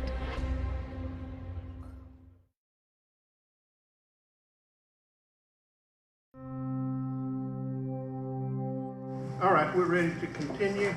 Defense ready to proceed? State ready to proceed? Yes, sir. All right, call your next. Terry Dicus. I don't think they're capable of kidnapping a woman and keeping it secret for 2 years. I don't think they're capable of that. I don't think they're capable of doing arithmetic, much less this. In August of 2012, Terry Dicus had a new supervisor come in, and that supervisor looked at the leads and looked at the way that Terry Dicus was doing that investigation. Case agent on the case needed to be benched. Why was he benched? In my opinion, based on statements he made as well as statements other agents made to me, he had lost his objectivity. He had tunnel vision on a particular suspect and was not objective about all of the facts coming into the case. I've weighed the information that I had at the time, and I believe I'm objective. To have the lead case agent who was removed from the case to take the stand and still saying during a murder trial that he still doesn't think that Zach Adams is guilty of this, that's something that's very hard to hear. Dicus admits he does not know what evidence investigators gathered against Zach Adams and the others after he left. But you can't tell us anything about the 3 and 4 years after that. You're right. I don't know what y'all have done since then. In a murder trial, it's usually the prosecutors pointing fingers, but in this case, the defense attorneys took a turn. They argue Zach Adams is the wrong guy. Somebody else kidnapped and murdered Holly Bobo. That guy, Terry Britt. And you don't have to go far to find him. He's sitting right up there on the witness stand. Terry Britt, Terry-B-R-I-T-T. Terry Britt was a registered sex offender who lived fairly close to the Bobo home. He lived also very, very close to where some of her property was found later on during the... Nevertheless, the Britts insist they were together the whole time and their alibi is legitimate. Terry Dicus called me to go interview Terry Britt, and all Dicus wanted to know was if he is interested in talking about Holly Bobo and working out some kind of deal. U.S. Marshal John Walker says he visits Britt, who is in prison on an unrelated charge, and lays out how he believed Britt committed the crime. I said, I know you're a sociopath, I know you have issues with women, and I walked him through what we knew. He interrupted me and looked at me very, very straightforward and said, sounds like you have it all figured out. I'll plead to it and you can close the case. Do you remember at one time offering to plead guilty to the murder of Holly Bobo if you could get a 20-year sentence?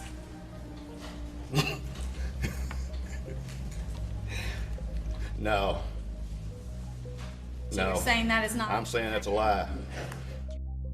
When I got up to leave, he stood up behind me and he said, if I need to show you something, how long will it take you to get me out of here? He wanted to take me and show me where the remains were at. And did you relate all of this information to the TBI? Yes, I did.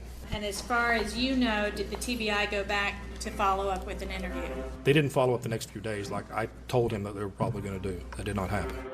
Okay. I thought the next day they'd get the confession from him and find her remains. And then nothing happened. And I'm like, what do you mean nothing happened? We asked the TBI about this. A spokesperson said because of the ongoing legal processes, they are not able to answer specific questions, but they remain confident in the investigation. Did you have anything to do? Anything at all? No, I did not. With the abduction of Holly Bobo? No, I did not. The rape of Holly Bobo? No, I did not. Putting a bullet in the back of her head? No, I did not, and I wouldn't do that. All right, you can step in. Terry? It did, and it matched what the prosecutors had also. My cross-examination of Autry was everything. I mean, it was really important. The defense attorney points out at the time Autry says the murder happened, he was on phone calls with his girlfriend and also his mother. In the middle of all this, you were able to take a telephone call from your mother, Shirley King, that morning at 9:42, weren't you? If your records reflect that, that's true. Autry also mentions a burn barrel at Shane Austin's house. 55-gallon barrel with all the paint off of it, with flames shooting at the top of it, 3 to 4 foot high. Shane's mother says there was no burn barrel. Shane didn't have a burn barrel at his trailer. Shane's mother also says Jason Autry was wrong about a fence at Shane's trailer. The gate was open. No, the driveway did not have a gate at that time. We did put a gate and a fence up, and it was June of 2011 after we bought Shane a puppy. The prosecution basically adopted Jason Autry's story of what happened, but they left huge gaps in their prosecution, and they don't explain who it was that came and abducted Holly. They don't explain how her body got at that cell tower. Prosecutors argued at trial that Shane Austin could have been the one who took Holly. Jason Autry is the best evidence that these prosecutors have in this case because they have very little physical evidence. They're banking on the jury completely, wholeheartedly buying his account. Inside this courthouse, the jury is about to deliver a verdict. It could be a life or death decision for Zach Adams. Either way, it won't be the end of it. Years later, a new investigation, another courtroom battle, and prison interviews. What Zach Adams and Jason Autry say now.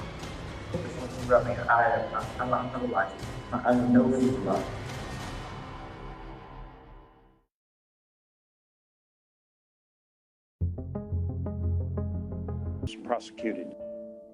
In my opinion, all three of them should be hanging in this big oak tree on the backside of this courthouse. From his prison cell, Zach Adams has tried and failed over the years to have his conviction overturned. Now, he is trying again. You hear people say that they're innocent all the time in jail, in prison. Yeah. So people are skeptical. What do you say to those people? He said the person was what, 5'9", 200 pounds? It wasn't Jason Autry. He's 6'6". Could have been me. I was 6'3", 125 pounds. My brother's 6'2", 125 pounds. The person in the abduction there wasn't one of us. I mean, he didn't match the description of any of us. A flurry of legal filings beginning January 2024 lay out why Zach Adams says he deserves a new trial and why prosecutors say he does not. April 2024, a hearing at the Hardin County Courthouse. The court's going to order that the temporary order placing these exhibits under seal is to remain in effect. Adams' new attorney is there and some familiar faces, trial prosecutor Jennifer Nichols and the Bobos. Zach Adams is searching for new evidence, new witnesses. He's being helped by Katie Spurko. She's a neuropsychologist, and she's been re-examining the case against him. How did you end up involved in this case? The attorney who's representing Zach Adams, Doug Bates, is an attorney I've worked with before. What was he looking for you to do? He wanted me to review the case file, watch the testimony, and see if there were things that stood out to me in terms of whether someone was being honest or not. Spurko says she is now working for Zach Adams' mother instead of his attorney. As psychologists, we are trained on how to interview people to elicit accurate information. Spurko provided 2020 with interviews she recorded during her investigation. I want to know everything about you. I want to be able to look into your soul and know every single thing about you. I wanted to get a sense for what he was like, because he didn't testify. And I remember the first thing he asked me was if I thought he was innocent. And I said I didn't know yet. Do you now think he's innocent? I am so confident he's innocent. Hi, my name's Katie, and I'm so sorry to come here unannounced. I had your address and I didn't have your phone number. Spurko looked for more information about former suspect Terry Britt, who was later cleared by the TBI. She went to see his wife, Janet, who still stands by her husband. There was some evidence that came up with Terry regarding the Holly Bobo situation. I don't see how, because he didn't have nothing to do with it. There's no way he could have went and kidnapped her. He was here with me. Just because he has a record, that doesn't mean he had anything to do with it. Some of Katie Spurko's investigating has provoked a reaction from the prosecutor. In a court filing that includes an affidavit from Janet Britt, the prosecutor accuses Spurko of trying to intimidate Britt and of offering to show her confidential discovery files. Spurko denies she tried to intimidate Britt and says the only files she offered to share were public records of Terry Britt's criminal history. Zach Adams' court filings also say Spurko found a witness who claims she saw Terry Britt behaving oddly the morning Holly was taken. She said he was in a smaller truck and was kind of leaning over, had made eye contact with her and was leaning over, adjusting his body to block her view of his passenger seat. Prosecutors say Adams' attorney and Spurko have not gotten a sworn statement from that witness, which they say the law requires before it can be considered. Still ahead, the effort to free Zach Adams brings Katie Spurko face to face with the person who helped send him to prison. He said, somebody's got to pay, Jason. He said that he's going to be you. Hell no, I ain't paying.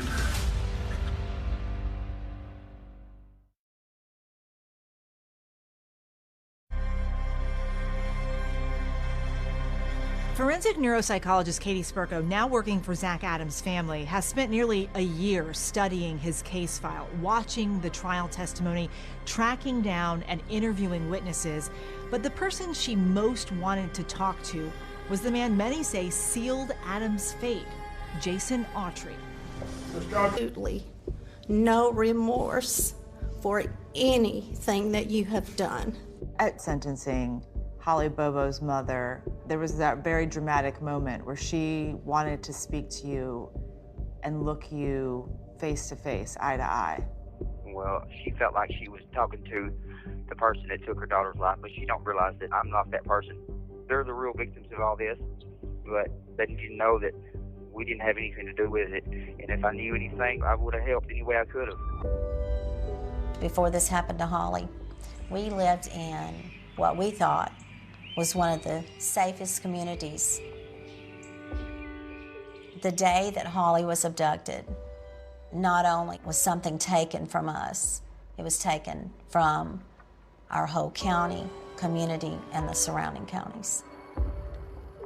The goal was to get justice for Holly, and I feel like that happened. And obviously it didn't bring her back. There will still be sad, but there is a little peace in knowing that the people that did this to her will be in jail. But now there are questions about whether one of those people, Zach Adams, will remain behind bars. A request for a new trial for a man convicted in the 2011 murder of a Holly Bobo. Zach Adams' team will now need to convince a judge that Jason Autry's new story amounts to new evidence that would have changed the jury's verdict. Jason Autry recanted his testimony, and that would give Adams an alibi for Bobo's murder. We reached out to Jennifer Nichols, the prosecutor in this case. She declined our request for an interview, but sent us a statement that says in part, "At trial, we presented proof through 62 witnesses and 250 exhibits. The jurors heard testimony of Zachary Adams' confessions to multiple and unrelated individuals. Today, nearly 8 years after the verdicts, I remain confident in the jury's verdicts of Zachary Adams' guilt." We understood, when the trial and sentence and everything took place, that there'd be a number of events down through the years. We're going to be patient because we still are seeking justice for our beloved Holly. Holly was always about helping someone. Whatever Holly did, she put forth her best effort. And it was just in her soul to be that kind, loving, nurturing person. It's been more than 13 years since Holly's passing, and her legacy still remains. A stretch of Tennessee highway has been dedicated in her honor. And Holly's cousin, country singer Whitney Duncan, recorded a song to honor Holly. I wanted to convey a message of she's not hurting anymore. She is in a better place. But I know she's watching down and she sees everything. And she is happy.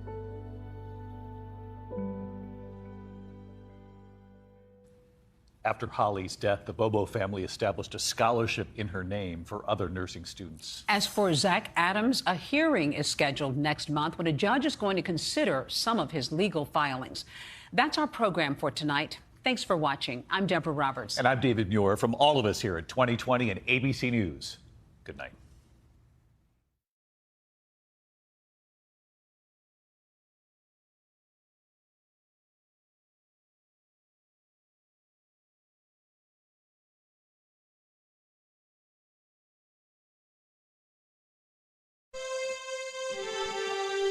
अल्लाह की ज़ात तू ऐ झोरे सदके जेड़ो कुल कायनात चलाण आलो अल्लाह की ज़ात तू झोरे सदके जेड़ो कुल कायनात चलाण आलो हुक्म उस गए बाजना पतर अल्ले ओ तेरो मेरो वजूद बनाण आलो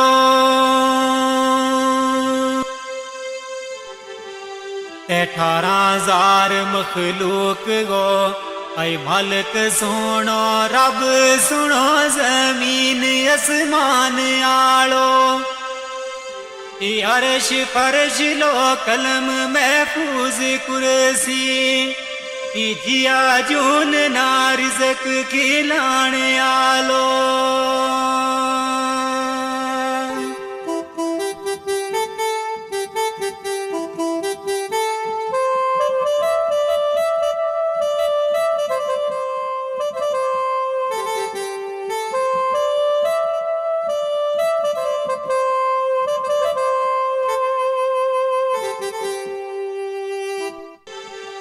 दाल दुखांगी गल सो नौरे तमना एक बच्ची मासूम रोलाओ गई है दाल दुखांगी गल सो नौरे तमना एक बच्ची मासूम रोलाओ गई है ओ उसकी मारे गुलनाज है बहुत दुखिया मारा सीना माँ बर छिलाओ गई है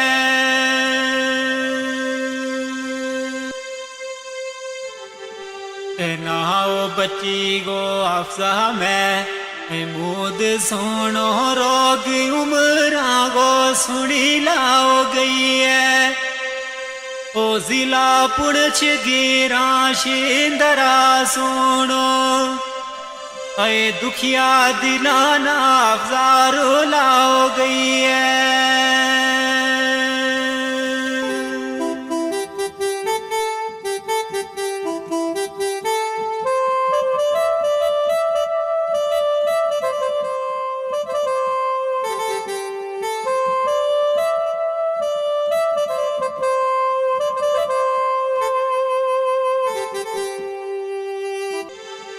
दाल दर्द जो दयांगा ऐ बोते हो खाए पर बचागी नारे जो दई होवे दाल दर्द जो दयांगा ऐ बोते हो खाए पर बचागी नारे जो दई होवे ओ माना सबर करार फिर नहीं रहा तो दख्ते जिगर की जद जो दई होवे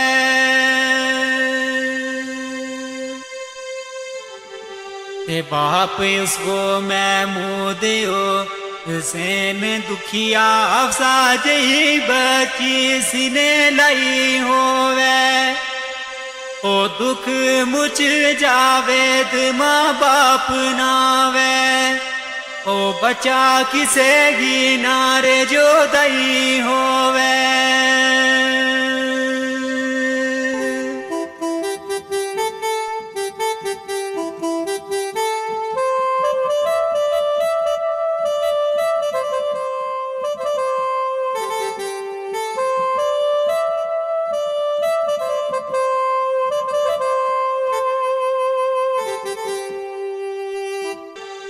तेरे हो रब गा कर तमाम होए आस 18 अप्रैल ना खुशी भरपूर होई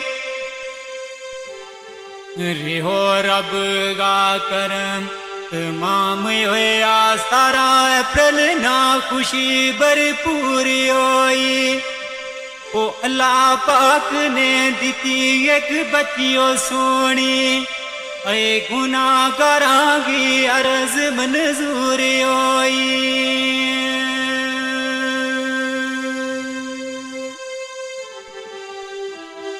दिन माँ दाखिल रही महारात 10 बजे प्रश्न होयो ते टेंशन दूर होई ओ दीती खबर फिर आनी उन डॉक्टरां ने होगी बची पर बड़ी कमजोरी होई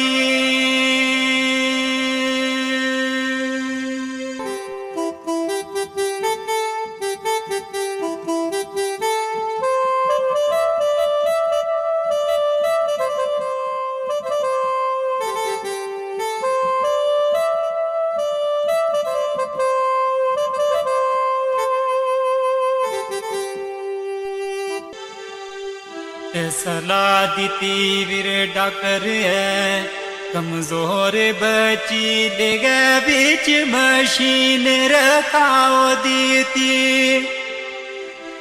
सलाह दीती डॉक्टर है कमजोर बची ले गए बीच मशीन रखाओ दीती 18-19 तक रखी पुणछ अंदर और पर इकी नर जोरी कराओ दीती आई रात 9 बजे मामू आई नानी दोए गड्डी तरफ जोरी चलाओ दीती ओ मासा देरी ना लाई ले चल गया ओ 12 बजे जोरी पहुंचाओ दीती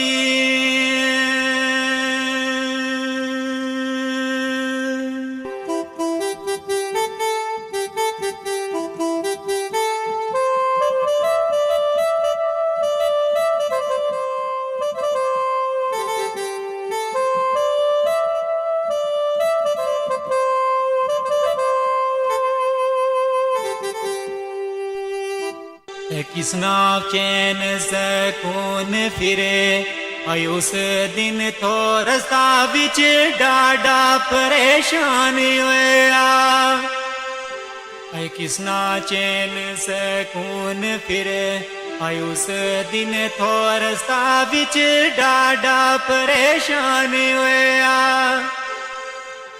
रात 12 बजे जोरी पुजया कि जल्दी डॉक्टरा कोल रवाने होया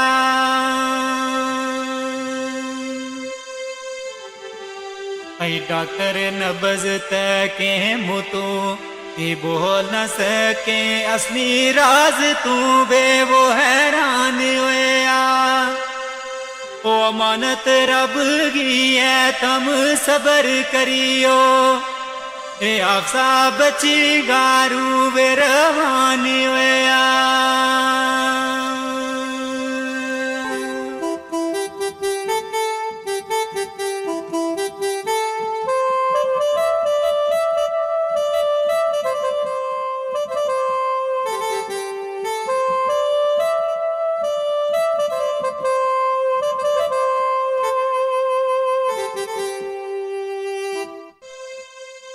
किसना ओश रे ओ सुनी ये खबर जिस दम आया है आप जायमना छोड़ गई है ऐ किसना ओश रे ओ सुनी ये खबर जिस दम आया है आप जायमना छोड़ गई है ये एम्बुलेंस करी वापस पुणछ चलना मारी किस्मत अज मुखरे मोड़ गई है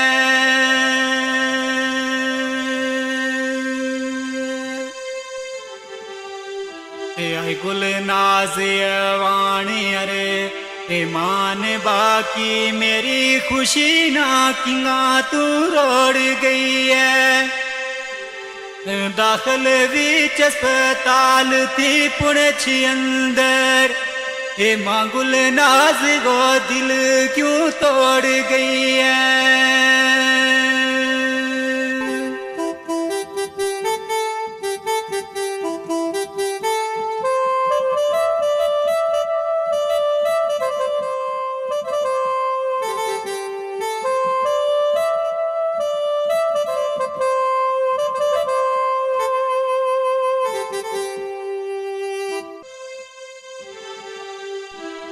अप्रैल 22 ना सुबह गए आई 5 बजे वतन शीदरा पुजे आयान सदके अप्रैल 22 ना सुबह गए 5 बजे वतन शीदरा पुजे आयान सदके माना 10 बजे एम्बुलेंस आने तेरा तकन गाय अफजायर मान सदके ते कितना दुख था महंगा ऐ काल जामा जाने वाया रब रहमान सदके और वे बाप महमूद परवेज नानी नाले रोवे सजाद यमान सदके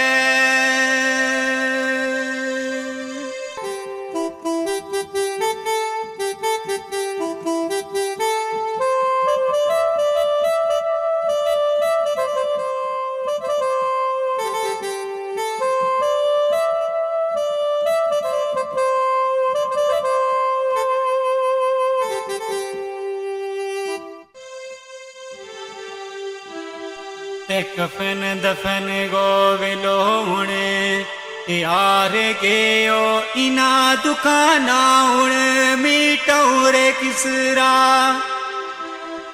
कफन दफन गो विलोणे हार गयो इना दुकाना उण मीटौरे किसरा ओ जीता मांगे बचा गो टूर जानो इस शेर बर कलम चनो किसरा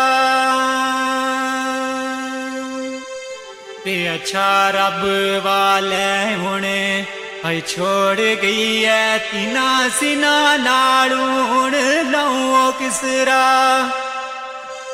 सबर या तो नी दिल मां याद तेरी रोता दिला ना चुप करूं किसरा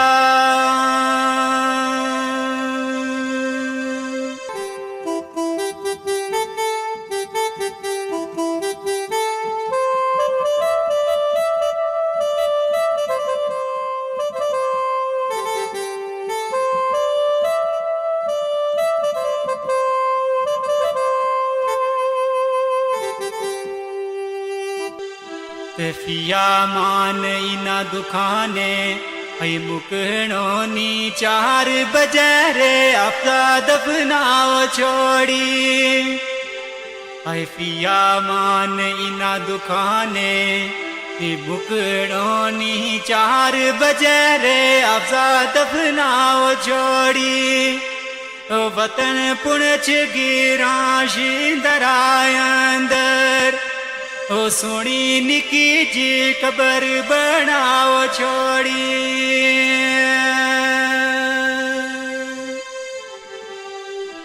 सबर करियो महमूद गुल नाज दोए मानत रब गी रब ने छुपाओ छोड़ी ओए पिया मान जावे तू इजाजत ले ले जख्म मोड़ी भी क्यों रे दुखाओ छोड़ी